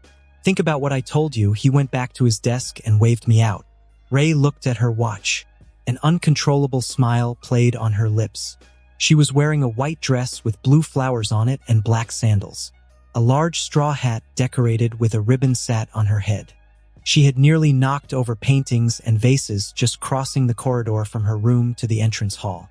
The servants ran around her to limit the damage, but Ray was oblivious. Everybody out. Let's go. Natsuo grumbled and tugged at his bow tie. Stupid picnic. Ray loved blue. She also loved to dress her children like human dolls. Fuyumi was her miniature version, although she had a pink ribbon on her hat, and Natsuo and I had gotten the sailor look. Suspenders, shorts, and a straw hat that scratched you to the bone. Ray watched us appreciatively. Shoto, where's your hat? It got lost. She didn't look convinced. Good thing I asked Emio to get you another one in case you lost this one again. The housekeeper came out of nowhere with a carbon copy of the one that I had lost. For a second, I wondered if she hadn't looked under my bed for it. I gritted my teeth as I put it on top of my head and forced a smile at Ray, who was looking at me with joy. I'll set it on fire as soon as your back's turned. The housekeeper opened the door. Have a good afternoon, Todoroki-sama. Ray smiled brightly. She led us to the door and put her hand on my shoulder and Natsuo's to stop us. Let's wait for our special guest to arrive. Aren't we supposed to meet Dad at the park? Asked Fuyumi. Ray whispered like a conspirator. We're not waiting for your father. The comment was a cold shower. Who is it? Who is it? Oh, I know. You invited my teacher. Nice try, Fuyumi. But no, Natsuo said. You invited my soccer coach. Ray cocked her head to the side. She looked a little confused by the suggestion. Fuyumi frowned. Why would she invite your old soccer teacher? Why would she invite your smelly teacher? Fuyumi raised her hands to strangle him, and Ray tried to separate them as best she could before things got out of hand. Stop fighting. Natsu, no, not the teeth. Fuyumi, if you kick him again. I swear that dash. I walked away from the chaos and took the opportunity to throw my hat into the rose bushes that bordered the house. A black Mercedes pulled into the driveway. The two children raised their heads at the same time. Ray was completely disheveled. The driver hurried to open the back door. The person got out of the car and looked at the house as if he was seeing it for the first time. It's just like it used to be. Ray let go of the troublemakers and straightened up, running a hand through her hair. Welcome home. Natsuo and Fuyumi were taken completely by surprise. The little girl let go of her brother's hair. It's dash. A huge smile split his face in two. His eyes were barely visible. Did you miss me? Tuya looked around at our little gathering. His eyes fell on me. His smile widened. My fingers instinctively went to the knife hidden in my pocket. I'm happy to be home. It was a sunny afternoon. The sky was a clear blue. Birds were chirping in the trees, and a cool breeze was blowing more or less regularly, cooling the sweat that was clinging to our clothes. We'd taken a path behind the house. It oscillated between a paved road and upturned earth. It led past a small village of no more than 30 inhabitants, where the few people who saw us did nothing more than wave from afar. A stone bridge, surrounded by a rusty metal railing, crossed over a wide river. Halfway across the bridge, Fuyumi stopped the procession. She pointed to the stream. Look at the fish. Natsuo stood on tiptoes. Where? Don't get too close, children. These old fences don't look sturdy. Fuyumi pulled Tuya by the collar of his shirt. He let himself be pulled and laughed. I see them very well. Fuyu, look at him. He's big. A simultaneous wow of admiration escaped their lips as they stared at the chimeric beast. Even Ray approached to see the object of their ecstasy. Judging by her impressed expression, the fish must have been quite large. Did you see that, Shosho? Fuyumi asked without looking at me. Tuya wiped his wet forehead with his forearm. His clear eyes reflected the deep, turbulent waters of the river. Yes. Huge. Ray stood up. We should get back on our way. The sound of a car reached us in the distance. Everyone looked up at the newcomer. I listened carefully, even though I knew there was no danger. The engine sputtered more than it purred, and I could only sense one person inside. Tuya slipped between Natsuo and Fuyumi to stand in front of the road. The children had already turned their attention back to the river. Ray looked a little bit worried, but her face relaxed as the car made a turn to get onto the bridge. Tuya watched the vehicle suspiciously. I didn't even take my eyes off my target when the pickup passed me. It stopped at Ray's level. What lovely children you have, ma'am. My eyes rested on the old man for a split second before returning to Tuya. Male. Sexagenarian. Scratched van. Tires in bad shape. Hay bales well packed. Connors had taught us to be very concise in our information gathering. We had to be efficient and, most of all, not seem interested in what we were looking at. Ray smiled at them. It's a nice day, isn't it? Where are you headed? He sighed. My little nephew recently bought a farm, but he doesn't know how to run it, and he doesn't have enough hay to feed the cattle this summer. So I'm on my way to help him. He took off his cap and fanned his face with it. What about you? What are you doing out here on such a hot day? Tuya walked over to the car and pretended to take a curious look at the bushels. He put his hands on the metal ledge and leaned over it. One of the pieces of straw brushed his cheek. I wondered how long it would take him to set it on fire. We're going to the regional park where my husband's waiting for us. The old man's face lit up. Oh yes, we often go there with my little Mary. It's very beautiful there. I guarantee you'll like it. The way he said it was eerie. Or maybe it wasn't. But the children at school all unanimously agreed. The people who seemed the most normal were actually the most disturbed. Do I look normal? I think I'm losing it. Ray and the old man exchanged some banalities. Then the old man left. Right after the bridge, he turned right and followed the river downstream. Tuya watched him until he disappeared behind the canopy of trees. He met my gaze, smiled. My muscles tensed. Let's go, children. Your father is waiting for us. A huge pink and red patchwork blanket had been set up under a weeping willow tree. A heap of food in glass saucers had been laid out in the middle of the blanket.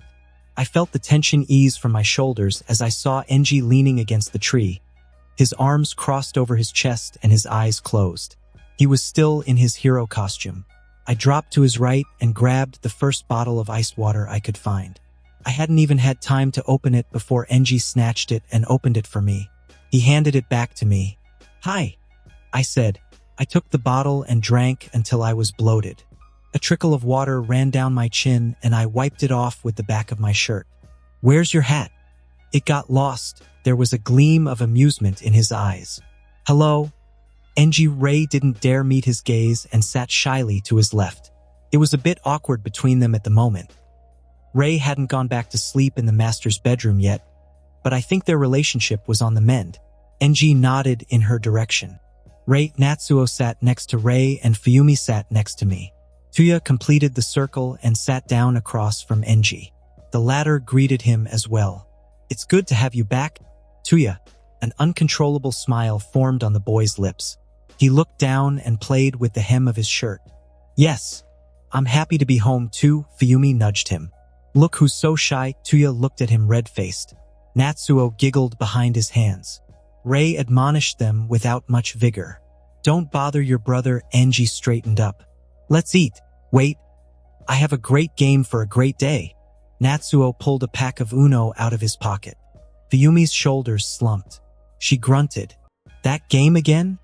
Hey, it's not my fault that you can't cheat without getting caught. Enji took a sandwich and started eating. You'll play after lunch, said Ray. Natsuo did puppy dog eyes. Come on, Mom. All my friends always play games while they eat when they go on picnicking with their families. Ray hesitated. I knew that not being able to offer her children a normal life, where they could go out whenever they wanted to play with the neighbors or even invite their friends over, was something that saddened her a lot. Say yes, say yes, say yes. She sighed. All right, yes. But if one of you spills anything, we'll stop immediately. Natsuo handed out the cards and explained the rules. Apparently, Enji had never played before. Shoto will play with me, so I don't make any mistake. I gave him a sidelong glance. I suspected he didn't want to play at all and was just using me as an excuse not to. Okay, so... Natsuo retrieved the 7 cards in front of me and I found myself holding Enji's.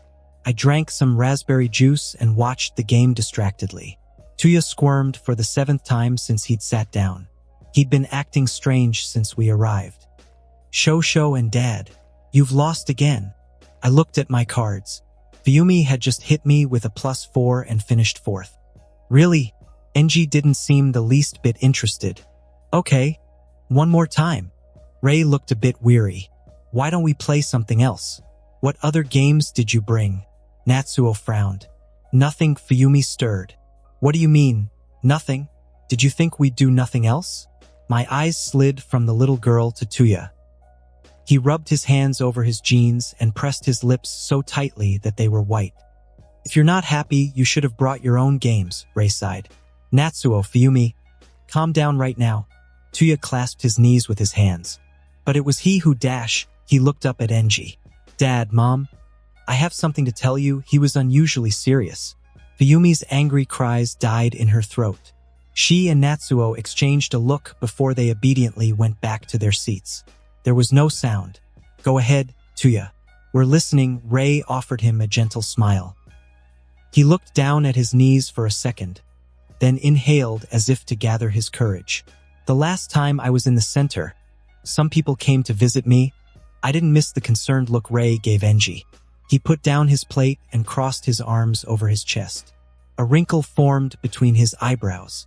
By people, you mean journalists? I took a glass of water and drank a few sips to get an overview of the family's reactions. Tuya shook his head. No, they said they were from the Heroic Commission. I swallowed hard and choked. Enji absent-mindedly slapped me on the back. I had to use my chakra to brace myself against the floor and prevent him from knocking me over our lunch. What do you mean, from the Heroic Commission? Ray continued, confused. And the hospital let them in to talk to you? Without informing us. Tuya shrugged. They said they had a waiver or something. Enji's face grew more and more tense. They said they'd heard about me and wanted to recruit me to become a hero. Natsuo's eyes widened. People came to you and told you that they want you to become a hero? Tuya, tell me you didn't sign anything, Enji asked. Because it would have been a problem for what I have done? Enji frowned. In a gesture of appeasement, Ray put her hand on his forearm. Tuya, it's not. Of course, Mom. I know it is. Tuya turned to me. Natsuo and Fuyumi watched, confused by what was happening. Shoto, I know that what I have done to you is unforgivable and that even though you said that you have forgiven me, you haven't done so. He leaned over Fuyumi's crossed knees. Instinctively, I leaned back. He took my hand in his. Everyone was staring at us. I could feel their eyes burning my skin. I had to fight hard not to yank my hand out of his. But please believe me when I say that I am very, very sorry and it will never happen again. He looked at me with his big, innocent, childlike eyes. He looked sincere. He really did. I looked at his left hand. He had it tucked under his thigh. I almost frowned, but I stopped myself at the last second. Does he know I've noticed his tic? Or is it just a coincidence? He gave me an unsure smile. Believing him would have been the wise choice, the easy decision. Everyone would have been happy. I wouldn't have to scrutinize his every move, wondering what he was thinking and how far he was willing to go to get rid of me. I wouldn't have to rack my brain trying to figure out how to strike if I were in his shoes so that nothing could be traced back to me. Believing was a tempting proposition, enticing, but for heaven's sake I couldn't. What little trust I'd ever had in him had died that day in the bathroom. Maybe he was sincere. Maybe it really was an accident and he regretted it more than anything else. Maybe it was all in my head. Maybe I was getting paranoid. Maybe I was going to screw everything up. But how could I know? The only certainty I had was that it made me sick to think of him as anything other than the man who tried to kill me. I can't forgive him. I hated him. I wish he were dead.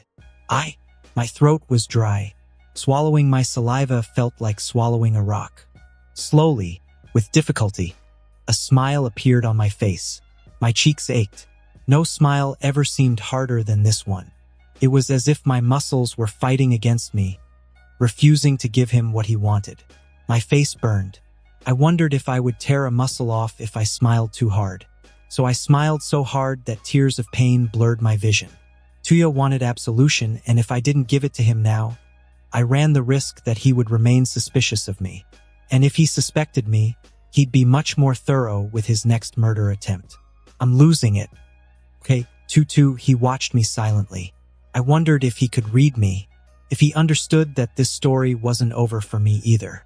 I'd have loved to smash his skull open with a stone and read everything within.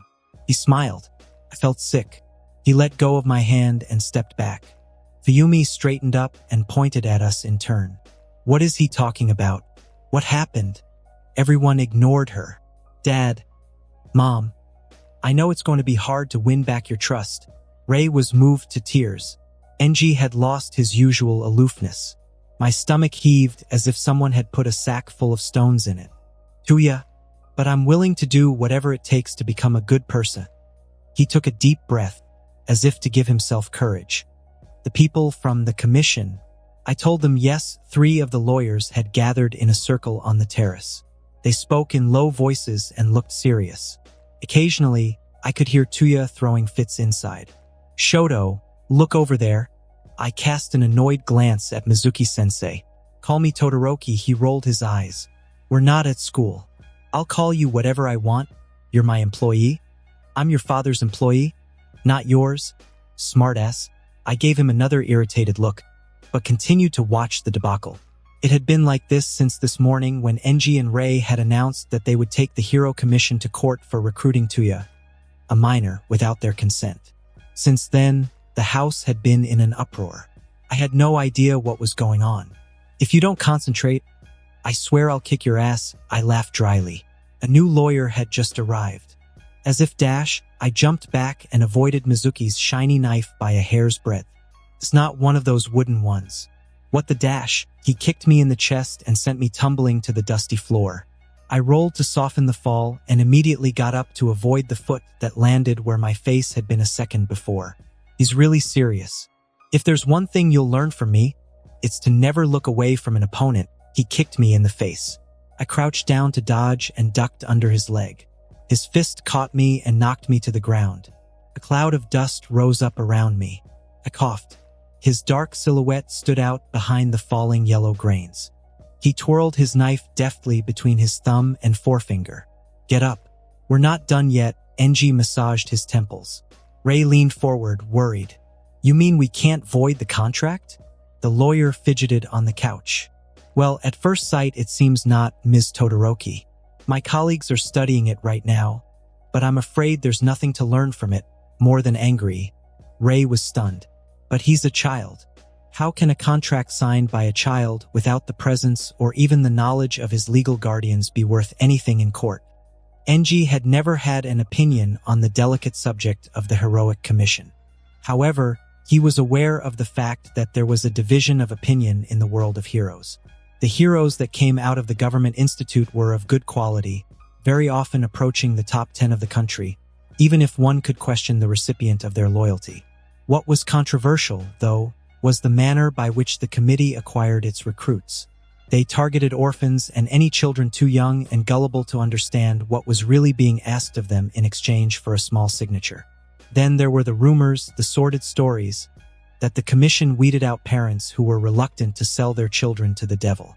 If the rest seemed credible, Enji didn't believe this cheap myth for a moment.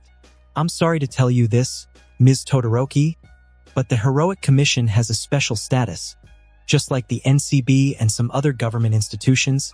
NCB, the Secret Services, Enji replied. The lawyer's glasses slipped down his nose. He looked at the Todoroki couple through his rectangular glasses. We could take them to court and use the fact that they broke into a private care facility as a serious fault on their part, but that would be tantamount to saying that the eldest son was admitted to such a place. The reason for his confinement may even be revealed during the trial. I can understand that this is not something that you would like to see happen. Rei clenched her dress in her fists. Tuya is a hero's son. If the story gets out, everyone will remember it for the rest of his life. The effect the single event would have on his existence would go far beyond anything they could have imagined. Enji stood up and paced in the living room. What I don't understand is how they found out about Tuya, the lawyer shrugged helplessly. It's the government, Mr. Todoroki. They have eyes and ears everywhere. Enji stopped. Of course, he knew that. He knew it better than anyone else. But Enji had always made sure that his children and his wife were completely anonymous. He even went so far as to run special forces-style background checks on all his domestic servants. He never showed himself in public with anyone from his family. The one time it had happened, Tuya had not been there and Enji had secured the area beforehand with half of his agency's heroes disguised as civilians. So how could they have known? He could always try to call his mother to help him solve the problem. He'd get his answers, but it was bound to end badly. Everything that had to do with Tika Todoroki ended badly. And if the Japanese government ever found out what kind of group he'd hired, no, it wasn't important enough for him to risk the involvement of the Todoroki matriarch. He could always call in a few favors from old friends.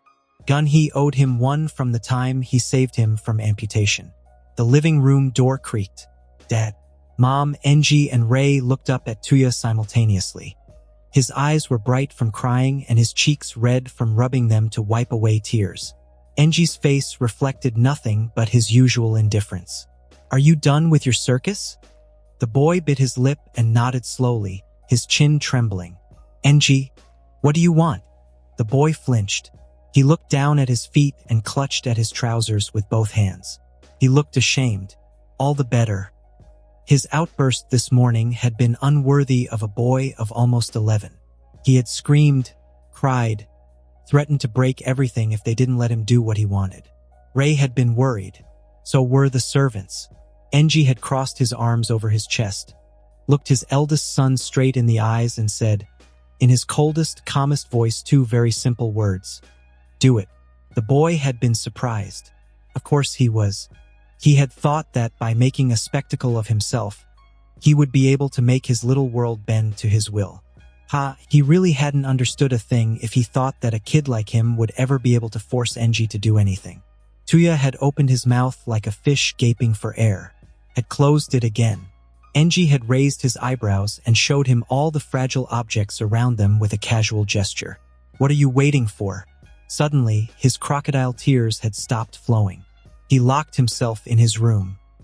He only resumed his little show when he knew that Enji was no longer around. I'd like to talk to you. Please, the embarrassed lawyer shifted his eyes from the child to the parents. Ray looked as if she wanted to jump off the sofa and hug him, while Enji looked at him as if he was worth less than the dirt under his shoes. The lawyer hurriedly picked up the files he'd scattered on the coffee table.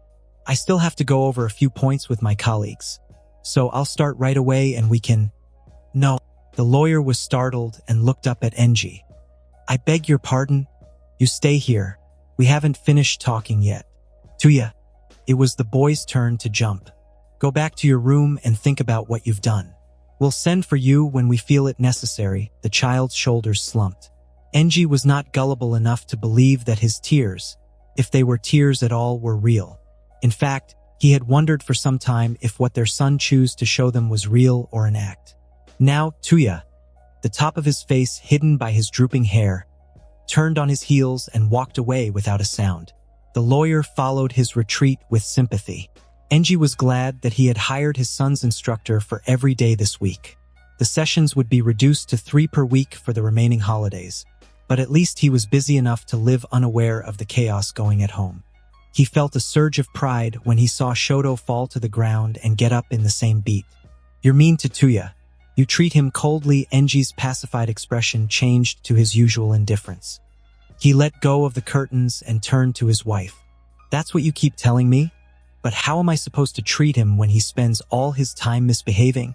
Tuya had tried to drown his brother, and Ray would have liked him to tell him that it was nothing to worry about.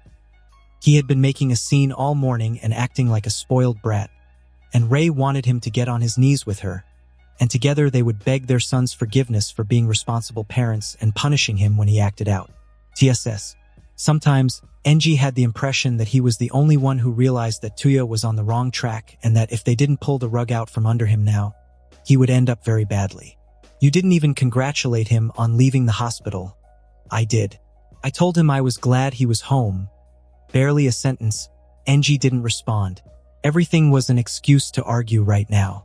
He was getting tired of it. There was a knock at the door. A maid slid in. Mr. and Mrs. Todoroki, she bowed slightly. Tuya is here. The boy entered. Obviously, he had showered and changed his clothes, because he wasn't wearing his crumpled t-shirt covered with dried tears and snot. You'd almost forget he'd spent the morning bawling his eyes out. Almost. He bowed deeply and greeted them respectfully. Dad. Mom. He sat down on the couch. Enji and Ray sat on the one facing them. I want to apologize for my behavior this morning. I acted like a child. Tuya inhaled sharply as if he wanted to take courage. Staying in my room all day gave me time to think things over. He looked them in the eyes one after another. I know I shouldn't have signed this contract. I'm sorry for that. I should have informed you of the commission's presence as soon as they arrived at the hospital. But I'm not sorry that I did. A gleam of interest lit up Enji's eyes. The method wasn't right. I'm well aware of that. But the content is. I want to be a hero, and that's exactly what they offer me. He focused only on Enji. I know why you married Mom. I know that you don't really love each other. Ray fidgeted nervously with her hands. I also know that you originally wanted all of us to become heroes. Me, Natsu, Fuyu, and Shoto. Enji studied his son intently. He could read nothing but sincerity on his face. I also know that you've changed your mind, but I still want to be a hero, he smiled sadly. Please, Dad, don't deny me the opportunity to become a hero. Enji remained silent for a while. It's true that his original desire to become a hero had been tainted by the events of his life. His pure vision had become this terrible obsession to create the ultimate being, the one who could surpass him where he had failed. But it had all been the will of a suffering young man who wanted to protect himself at all costs. He'd grown up since, and understood the futility of such lonely ultimate power. Let's assume I say yes. Tuya's face lit up. That would mean that you're no longer a child, that I consider you an adult. Tuya nodded vigorously. What you did this morning won't happen again. Never. I swear. If it happens again, you'll pack your things and leave this house immediately. Ray let out a cry of indignation. Enji never took his eyes off Tuya so that he understood how serious he was. You will no longer be my son, and whatever happens to you won't concern me. He saw the fear in his son's face. So much the better. He'd rather have that than let him continue on the twisted path he'd chosen to take, for God knows why. Ray spoiled him too much, and Tuya took advantage of that to behave badly. You're gonna call those people from the commission and tell them to come here. Then you'll tell them to tear up your contract, that they no longer have your approval. Enji raised a finger to silence his protests. Our lawyers will prepare another one. This time, your mother and I will sign it. The boy relaxed a little. Don't think you've won, boy. You'll have strict rules. Curfew. If you slip up, no more commission. You pull another stunt like you did this morning, no more commission. Do I make myself clear? The boy swallowed. Enji had always been an intimidating person, but right now, he almost made Tuya feel as if he wasn't his father. Very. We have a deal. It had taken a week before an appointment was scheduled. Even then, the heroic commission delegate arrived late. Mr. and Mrs. Todoroki, my apologies for my tardiness, as he bowed. His low ponytail slipped over his shoulder. He stood and offered a beaming smile to the gathering. Except for the lawyer, who nodded politely, the Todoroki parents remained unmoved. They had expected it, of course. That was why they had sent the silver-tongued one. May I? He pointed to the empty sofa across from the Todorokis. Mrs. Todoroki had the decency to nod her chin slightly. Number 2 was still looking at him with that strange mixture of pronounced indifference and cold anger. The white-haired man sat down and pretended not to notice all the tension around him. He was stiff as a pole, his back not even grazing the seat. He couldn't afford to be comfortable. Not when his performance would determine the recruitment of such an important asset as number 2's son. His gray eyes, full of calculated glee, swept over everyone in the large marble and gold living room. The lawyer, the angry parents, the promised child. He stopped there. Hello, Tuya. The boy sat in the small chair to his right, between his parents and the important man. He answered with a shy smile. Hello, the man smiled back to reassure him, then turned to the parents. I'm Ryota Nishimura, Director of Human Resources for the Heroic Commission. Pleased to meet you. He raised his hand for a handshake. Number 2, arms crossed, looked at his hand with disinterest, then back into his eyes. Ryota's hand turned to the woman. She pretended not to see it. Forcing a laugh in such a situation would only make things worse. So Ryota chose the least likely option to ruin everything. He continued to smile and brought his hand close to him, acting like a scatterbrain too happy to understand what was going on. The lawyer, sitting in the chair next to the parents, glanced at them before clearing his throat. We'd like to see the original copy of the contract you coerced young Tuya into signing. Ryota's smile brightened. Of course, what was I thinking? He opened the leather briefcase he had placed on the sofa and took out one of the only 2 documents there. He handed the stapled handout to the parents. If I may, the lawyer pulled it over to his side and glanced at it for a moment. The living room was deathly silent, interrupted only by the sound of turning pages. Ryota exchanged a smile with the boy, who seemed to be at the height of embarrassment. Looking back at the Todoroki, he could have sworn that number 2's mood worsened. Forgive my familiarity, but Todoroki is not a very Japanese name. Spanish, perhaps? The woman finally deigned to admit his existence by answering. Italian, he smiled and didn't push his luck. Interesting, the lawyer finally put the contract back on the coffee table. This is the original. For the first time since the beginning of the interview, Enji Todoroki opened his mouth. Tuya, the boy leaned forward and picked up the document. He tore it in half and shredded it into confetti. Once that was done, the boy pulled out a paper shredder from behind his chair. He shredded what was left. The machine hummed and shredded the pieces, turning them into white strips. The boy turned off the machine, opened it and set the remains on fire. Ryota raised his eyebrows. No one had ever done that before. Isn't it a bit extreme? He looked at the Todoroki. They looked as cold as ice. It was the lawyer, one hand in his Hermes attaché case, who replied, no more extreme than making a minor sign a contract after illegally breaking into his domicile. Ryota pursed his lips. The truth was that his agents had botched the job by not deleting the surveillance footage, but that wasn't such a big deal. Given the boy's background, his parents wouldn't have agreed to a trial anyway, so the recordings weren't a real threat to the commission. Ryota pulled the second document out of his pocket, along with a pen. I brought the new contract. He placed it on the table and handed it to the parents. With your permission, the lawyer took a contract out of his pocket. He handed it to Ryota. Ryota raised an eyebrow and read it diagonally.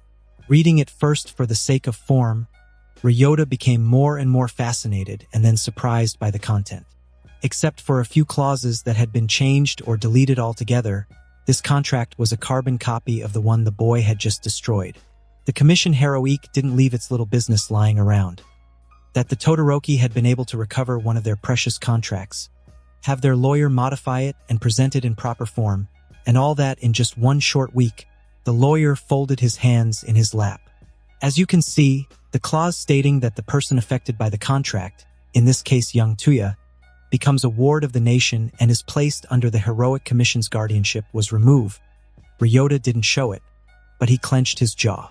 They had also changed the addressees of the contract to Enji and Rei Todoroki and stipulated visitation rights, detailed discussions regarding the education of their son, the fact that the boarding school would only be half board and that he would expressly return every weekend and holiday.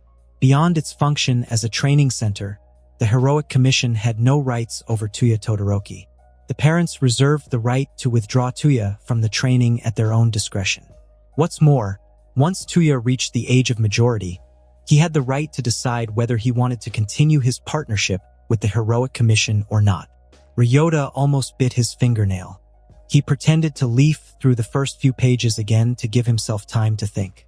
The whole point of the Heroic Commission was to practically own the future heroes who were trained there. By creating it, the government was able to influence a sphere far more important than politics. The boy was the son of the number 2, in addition to having a high potential quirk. Hiring him and making him more or less happy with his condition would put them in Endeavor's good graces. And Endeavor was an ally of choice. The young man in his 30s was a wealthy man before he was even a hero. Thanks to his unsympathetic personality, the public had grown accustomed to him handling his affairs in a more muscular manner than the usual heroes. He was powerful, influential, and known. If the commission could get him on its side, I don't see a problem with that. Ryota smiled at everyone, his eyes crinkling into a crescent. He took a pen from his inner jacket and initialed each page before signing and dating the last one. Then the lawyer took the contract, checked that everything was in order and handed it to the Todoroki. They signed it in turn, with their own pen. Great! The woman stood up. Since we're done here, let us escort you back to the entrance. Oh no, that won't be necessary. One of your dash, the woman's smile turned cold. I insist, Ryota graciously accepted, and the entire family, except for the lawyer, escorted him back to the courtyard. He was surprised to see his car already hitched up and his driver holding the door with one hand. The Todoroki really didn't want him in their house. Well, Ryota smiled and waited for one of them to finish. A few seconds went by. It was a pleasure to meet you. You have a charming home, Mr. and Mrs. Todoroki. The compliment went over their heads. The woman smiled politely. We wish you a safe journey home. Ryota's smile seemed less sincere this time. He made no attempt at a handshake. There was a thud. as if two bodies had collided violently. Ryota instinctively turned his head towards the sound. One of the many gardens was partially visible from the veranda. On a bare patch of land between the forest and the fish pond adjacent to the mansion, a man and a boy with distinctive red and white hair were fighting. Tuya followed Ryota's gaze to Shoto. He didn't miss Ryota's curious look and bit the inside of his cheek until it bled. The child bent his legs and ran towards the adult. He dodged the man's punch by ducking, but didn't lose his momentum. In one leap, the child jumped onto the adult's thigh and used it as a springboard to propel himself beside his head. The boy threw his wooden knife in the air, then kicked the adult. The man shielded his face with his crossed forearms. He pushed the boy back and threw him backward. The kid grabbed the sleeve of the man's shirt and pulled on it to get closer to the man. With his right hand, he grabbed the flying knife in an inverted grip and struck the adult in the head with it. Ryota scrutinized at the child, suddenly interested. "And this boy is?" Endeavor blocked his view. He was close enough to Ryota that the latter, surprised by the turn of events, had to crane his neck to look him in the eye. If the number 2 was naturally intimidating, the way he looked at Ryota this time was downright hostile. "No one you might be interested in." Ryota took a small step back to regain some personal space. Endeavor looked him down from a height of 2 meters. Ryota had never felt so small and insignificant before. He smiled. Of course, he turned around and bowed slightly to the other 2 Todoroki. "Thank you again for having me in your home." He turned to the child and for a second, he couldn't remember his name. Ryota smiled while his memory filled in the blanks. The boy smiled back. "I look forward to working with you." "Tuya." "Me too." Ryota went over to his Mercedes. He placed a hand on the inside handle, then stood still. His eyes instinctively returned to the two-tone child. He studied him for a few moments as he exchanged a volley of punches with the adult. Out of the corner of his eye, Ryota thought he saw Endeavor stir. He got into his car and it started. My holidays were great. I had plenty of free time, a roughly decent teacher in taijutsu. Enji had only been able to find me an outsider for kenjutsu, and he was still in the trial phase. And best of all, the sociopath wasn't around. To tell the truth, I didn't see him anymore except on weekends. I had 5 days off out of 7, and the last 2 days I acted like an infiltrator in enemy territory. It was good training for me, especially when I had to use all of my skills just to keep an eye on him. He had no idea, and it was thrilling. Surprisingly, the lessons with Mizuki-sensei were the most interesting. Apparently he had worked for a Maghreb country, he wouldn't tell me which one, and had exchanged information with the Japanese government in exchange for extradition. He liked to tell me about some of his missions and the important life lessons he'd learned, although I sometimes doubted the veracity of his stories because they were so far-fetched. The only reason I was willing to lend him a semi-listening ear was because he was employed by Sword and Cross, and that prestigious school wasn't going to hire an incompetent coupled with a pathological liar to teach their precious golden goose. As a matter of fact, I had finally managed to find out how much it cost to go there for a year. It was about $500,000, including boarding.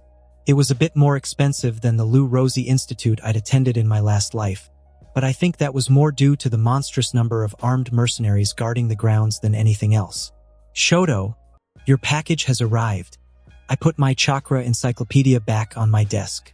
The fluorescent blue pages disappeared and the Princess Sarah book returned to its original form. It went unnoticed. I went to the front door to get the package. Ray smiled fondly at me as I did so. The postman, wide-eyed, was spellbound by her. "What shall we say to the nice postman who delivered your stuffed animal?" I stifled a sigh and forced myself to look the postman straight in the eye. My keen sense of smell easily picked up the scent of sweat beneath the cheap deodorant. I wrinkled my nose helplessly. Poor people have such smells. "Thank you." I turned around and went back to my room. Sitting on my bed, I ruthlessly opened the box. It was supposed to arrive before my summer vacation, but no matter. I was a patient person. Among the polystyrene cubes, the top of the half-red, half-white tuft stood out like the broad but thin stripes of a mop. I released the stuffed animal and lifted it to my face to get a complete view. There was a large pink nose in the center of the face, and the eyes were 2 buttons sewn on. The body and limbs were gray and covered with stitching marks, no doubt to create a stylish effect. It had no toes or hands, but that didn't matter. No one would notice in the dark. I ran my hand over the mossy hair. It was rough to the touch and the coloring was reversed from mine, red on the right and white on the left, but in the confusion he wouldn't notice. Satisfied with my purchase, I placed the stuffed animal in one of my drawers. I left the room, barely looking at the torn pieces of cardboard and transparent cubes that littered the floor and my bed like 1,000 thrown confetti. One of the maids would clean it up. Tuya tugged at the collar of his jacket. The uniform was a bit too tight, and the sleeves covered the tops of his hands. He called to a passing employee. "Excuse me? My clothes don't fit." The woman looked up from her notebook and gave him a cold stare. She clicked her tongue on the roof of her mouth. "Where do you think you are? Go to the main hall right now and don't bother anyone on the way." She walked away without giving him time to close his mouth. The rudeness of this woman was unparalleled. Tuya tugged at the zipper of his jacket but couldn't get it all the way up. Annoyed, he left it as it was. He hoped to see Ryota and talk to him about his disrespectful subordinate. And he would also use the opportunity to ask for a uniform in his size. Hands in his pockets, Tuya walked slowly through the corridors of the center. The entire facility was underground. There were offices on the surface, but the rest was hidden. Access was impossible without the entry of the secret code in the elevator. It gave the place a government spy quality that Tuya liked. Apart from the evil woman, Tuya saw no one else. After what seemed like an eternity, the walls were white, so it was impossible to keep one's mind occupied by looking at the decorations. Tuya finally arrived in the room he had been told to be in. He hoped he wasn't too late. What would his father have done under such circumstances? He would have remained indifferent. He would have been noticed without having to shout. Finally, Tuya hoped he was a little late. He pushed open the doors and stepped inside. His electric blue eyes swept the room in an instant. 20 children of varying sizes lined up in 4 columns of 5. All their eyes were on him as he crossed the threshold. None of them looked surprised by his arrival. There was nothing but disdain and contempt in their eyes. Tuya didn't even bother to look at them. What was the point? From now on, they would spend their time watching his back. "You're late. You know what that means for you?" Rookie, his eyes fell on a man in his 40s, wearing a black cap and military trousers. A whistle hung around his neck. He was tall, muscular too, but not as muscular as his father. Tuya couldn't see his face because the individual hadn't deigned to turn his head to look at him.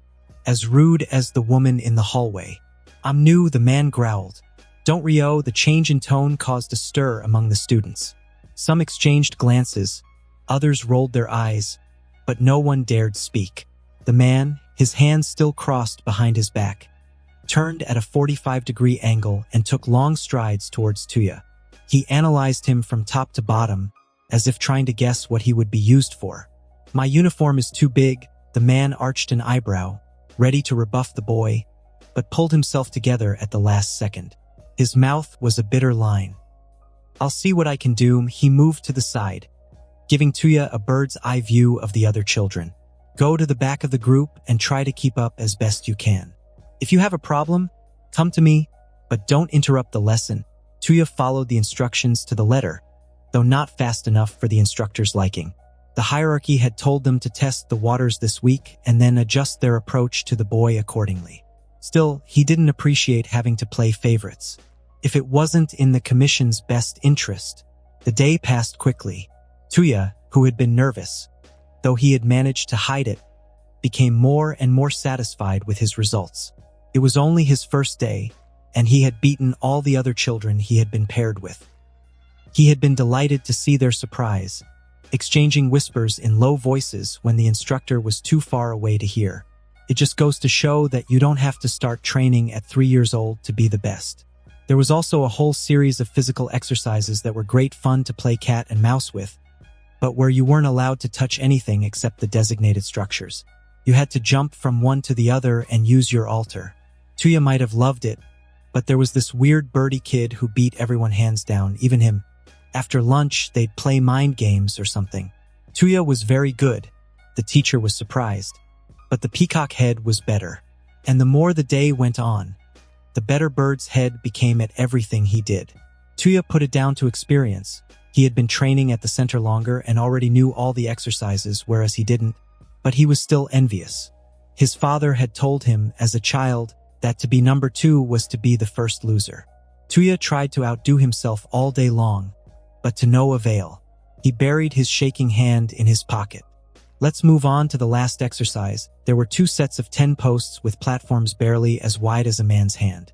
They led to a slightly larger platform where a golden totem awaited them. The children were divided into 2 lines. The goal was to finish the race faster than your opponent, grab the totem, and return. This was one of the rare exercises that didn't require the use of altar. Tuya watched the other line. The bird was at the back of his group. Tuya mentally counted the pairs of opponents and then slipped into the second to last place. No one paid any attention to him. His blue eyes shifted from the blonde to the concrete floor of the arena. The students passed by. The 2 lines were evenly matched. Since there were an odd number of them, it would come down to Tuya and the other.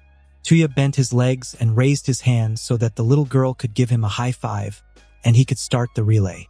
He turned his head and saw that his opponent was 2 posts behind her. A thin smile stretched his lips. The sweaty palm hit his. Tuya left like lightning. He jumped from one platform to the next with ease. He didn't waste a second to think about where to put his next foot because he had already visualized his path to perfection. He was moving so fast that he could almost feel the wind whipping against his skin. He imagined a cloud of dust being kicked up with every step he took from the speed he was going. He couldn't hear anyone talking. He imagined it was because his speed shocked them all too much to make a sound. Confidently, Tuya risked a glance at his opponent. The sparrow had just jumped onto the platform opposite Tuya's. In the blink of an eye, he was on the next one. There were only 3 between him and the totem pole. Tuya lost his smile and redoubled his efforts. He crossed the poles in a finger's snap. He looked up. The bird's fingertips brushed the trophy. Tuya felt the heat in his chest. It was like an angry beast clawing at his stomach, screaming at him to let it out. His thoughts disappeared. He wasn't even aware of what he was doing. His right foot hit the platform. He used the momentum to project himself, hand outstretched, onto the totem pole. The scarlet-winged child's eyes widened. The totem pole slipped from his grasp. A monstrous weight fell on his shoulder. He staggered to the side. His feet crossed. His shoe landed on the edge of the platform. He slipped. Tuya saw the panic in his eyes. The boy reached out, hoping to grab something. Anything. He didn't even think about using his wings. The quirk's ban in this exercise was still too fresh in his mind. Good boy. Tuya watched his fall in slow motion. He felt nothing. The bird's back hit the ground. There was a loud crack. A scream escaped his lips. His eyes closed. Tuya, frozen, looked at him with empty eyes. The beast no longer growled. Then he heard the other children screaming. It was like a cold shower. The teacher jumped down from the platform and rushed towards the blonde. She didn't dare touch him. Takami, can you hear me? The boy barely nodded. The instructor sighed in relief. Tell me how you feel. He lifted 2 weak fingers and tapped his chest. Sore. Breathing. He exhaled like a flat tire. It's normal. Take your time. Look me in the eyes. The training kicked in again, and he forced himself to look into her eyes. It was admirable for a kid his age. Breathe in. Breathe out. Breathe in. Breathe out. The boy matched the teacher's breathing. He wheezed, but was able to swallow large gulps of air. The pain subsided. Tuya jumped down to the bottom of the platform. His ankles burned, but he pretended it was nothing. Are you all right? I didn't mean it. I didn't mean to. The instructor ignored him. Takami turned his head to Tuya.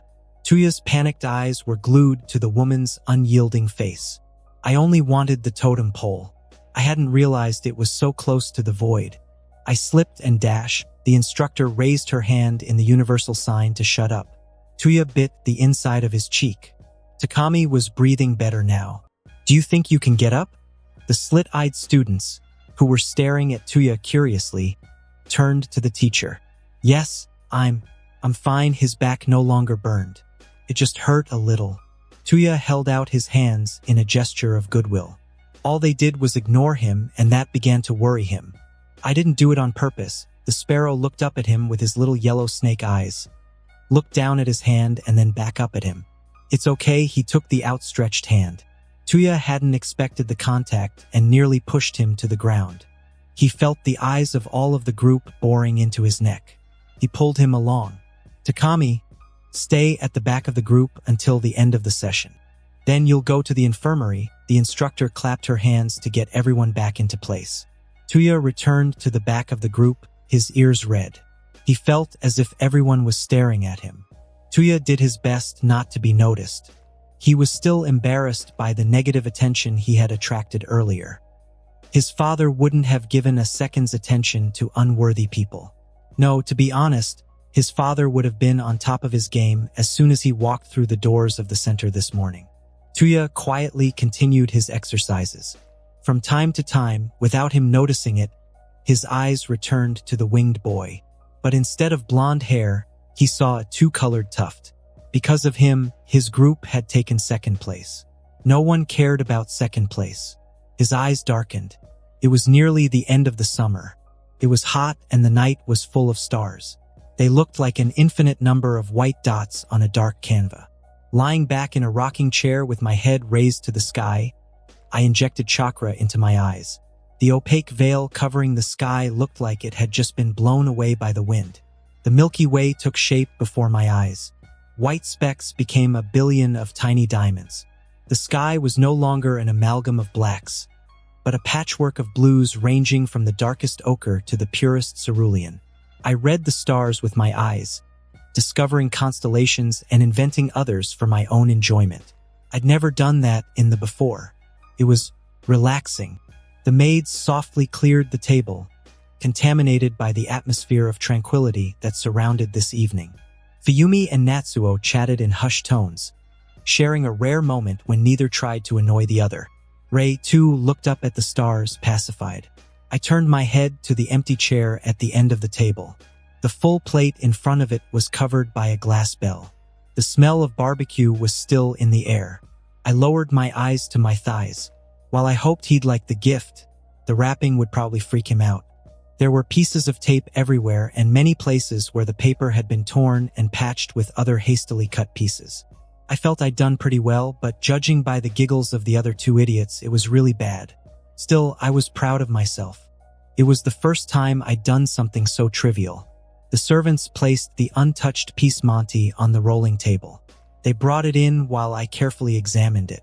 The chocolate-covered strawberry cake caught my eye, but I'll wait. Rei tore herself away from stargazing. She looked at us one by one. Come on, children. Let's go to bed. The night was already well underway. I was surprised that she hadn't sent us to bed earlier. Fuyumi and Natsuo got down from their chairs without protest. A pile of presents laid between the wooden table and the sliding patio doors. They put theirs on top. The papier-mâché piggy bank Natsuo had made looked like a wobbly trophy on top of the pyramid of shiny wrappings. I approached it, my eyes darting between the pile and the rectangular object in my hands. If he came home tonight and opened it without me being there, Rei put her hand on my shoulder. You can keep it and deliver to him tomorrow if you prefer. This gift had required me to return to Sword and Cross on vacation and negotiate with an irritable, demanding little girl. And that was only the tip of the iceberg. I wasn't even close to paying the debt I owed her. I clutched the precious object to my chest.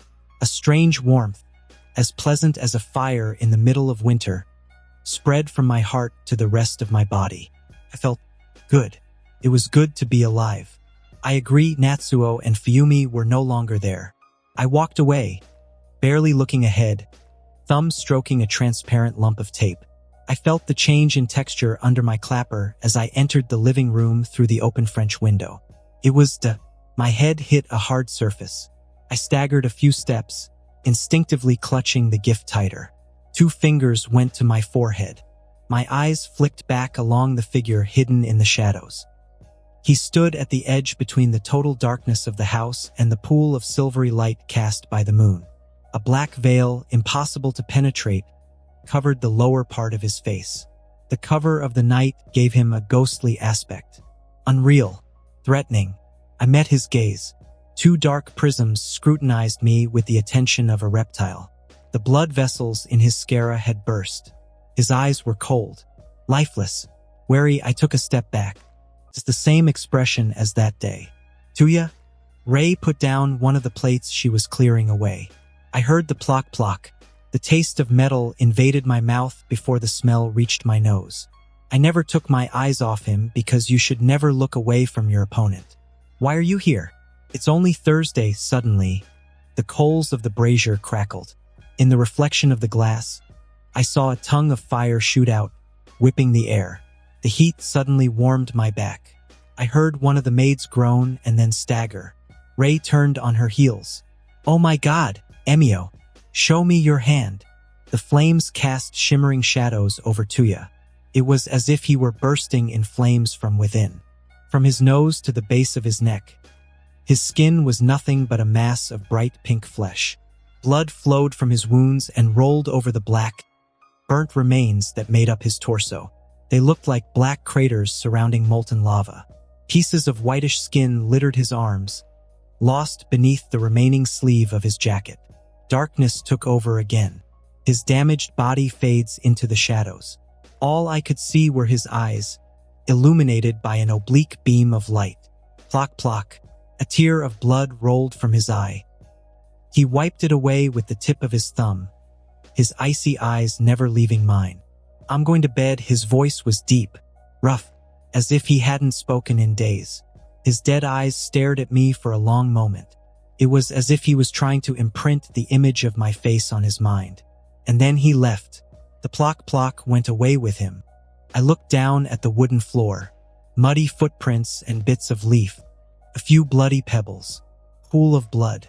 I vaguely heard Ray talking about an ambulance. I'm going to bed too. It was way past 11. The house was silent.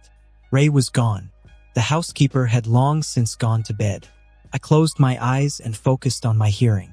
I could hear the regular breathing of Natsuo and Fuyumi, the trickle of water from the poorly closed faucet, the rustle of the wind through the leaves, the sound of crickets in the trees, the hooting of an owl. The hallway floor creaked. My heart pounded in my chest. I put my hands over it, madly hoping to silence it. Could he hear? I bit my lips until they bled. My hands were clammy. An icy drop of sweat rolled from my neck to my ear. I knew this would happen. I just knew it. New floor creak. The floorboard beneath my torso shook, the movement in the hallway spreading. My face was hot, burning hot. All my blood went up. The automatic hallway light went on. A raw, yellow light crept into my room in the tiny space between the door and the floor. It illuminated the waxed floor, the sticky carpet, and the legs of my bed. I forced myself to stretch my arms out on either side of my body and hit the frozen floor as hard as I could, becoming one with it. My left cheek was stuck to the floor. I forced myself to crane my neck at an almost impossible angle to see under the door. 2 shoes, black. Had Enji returned?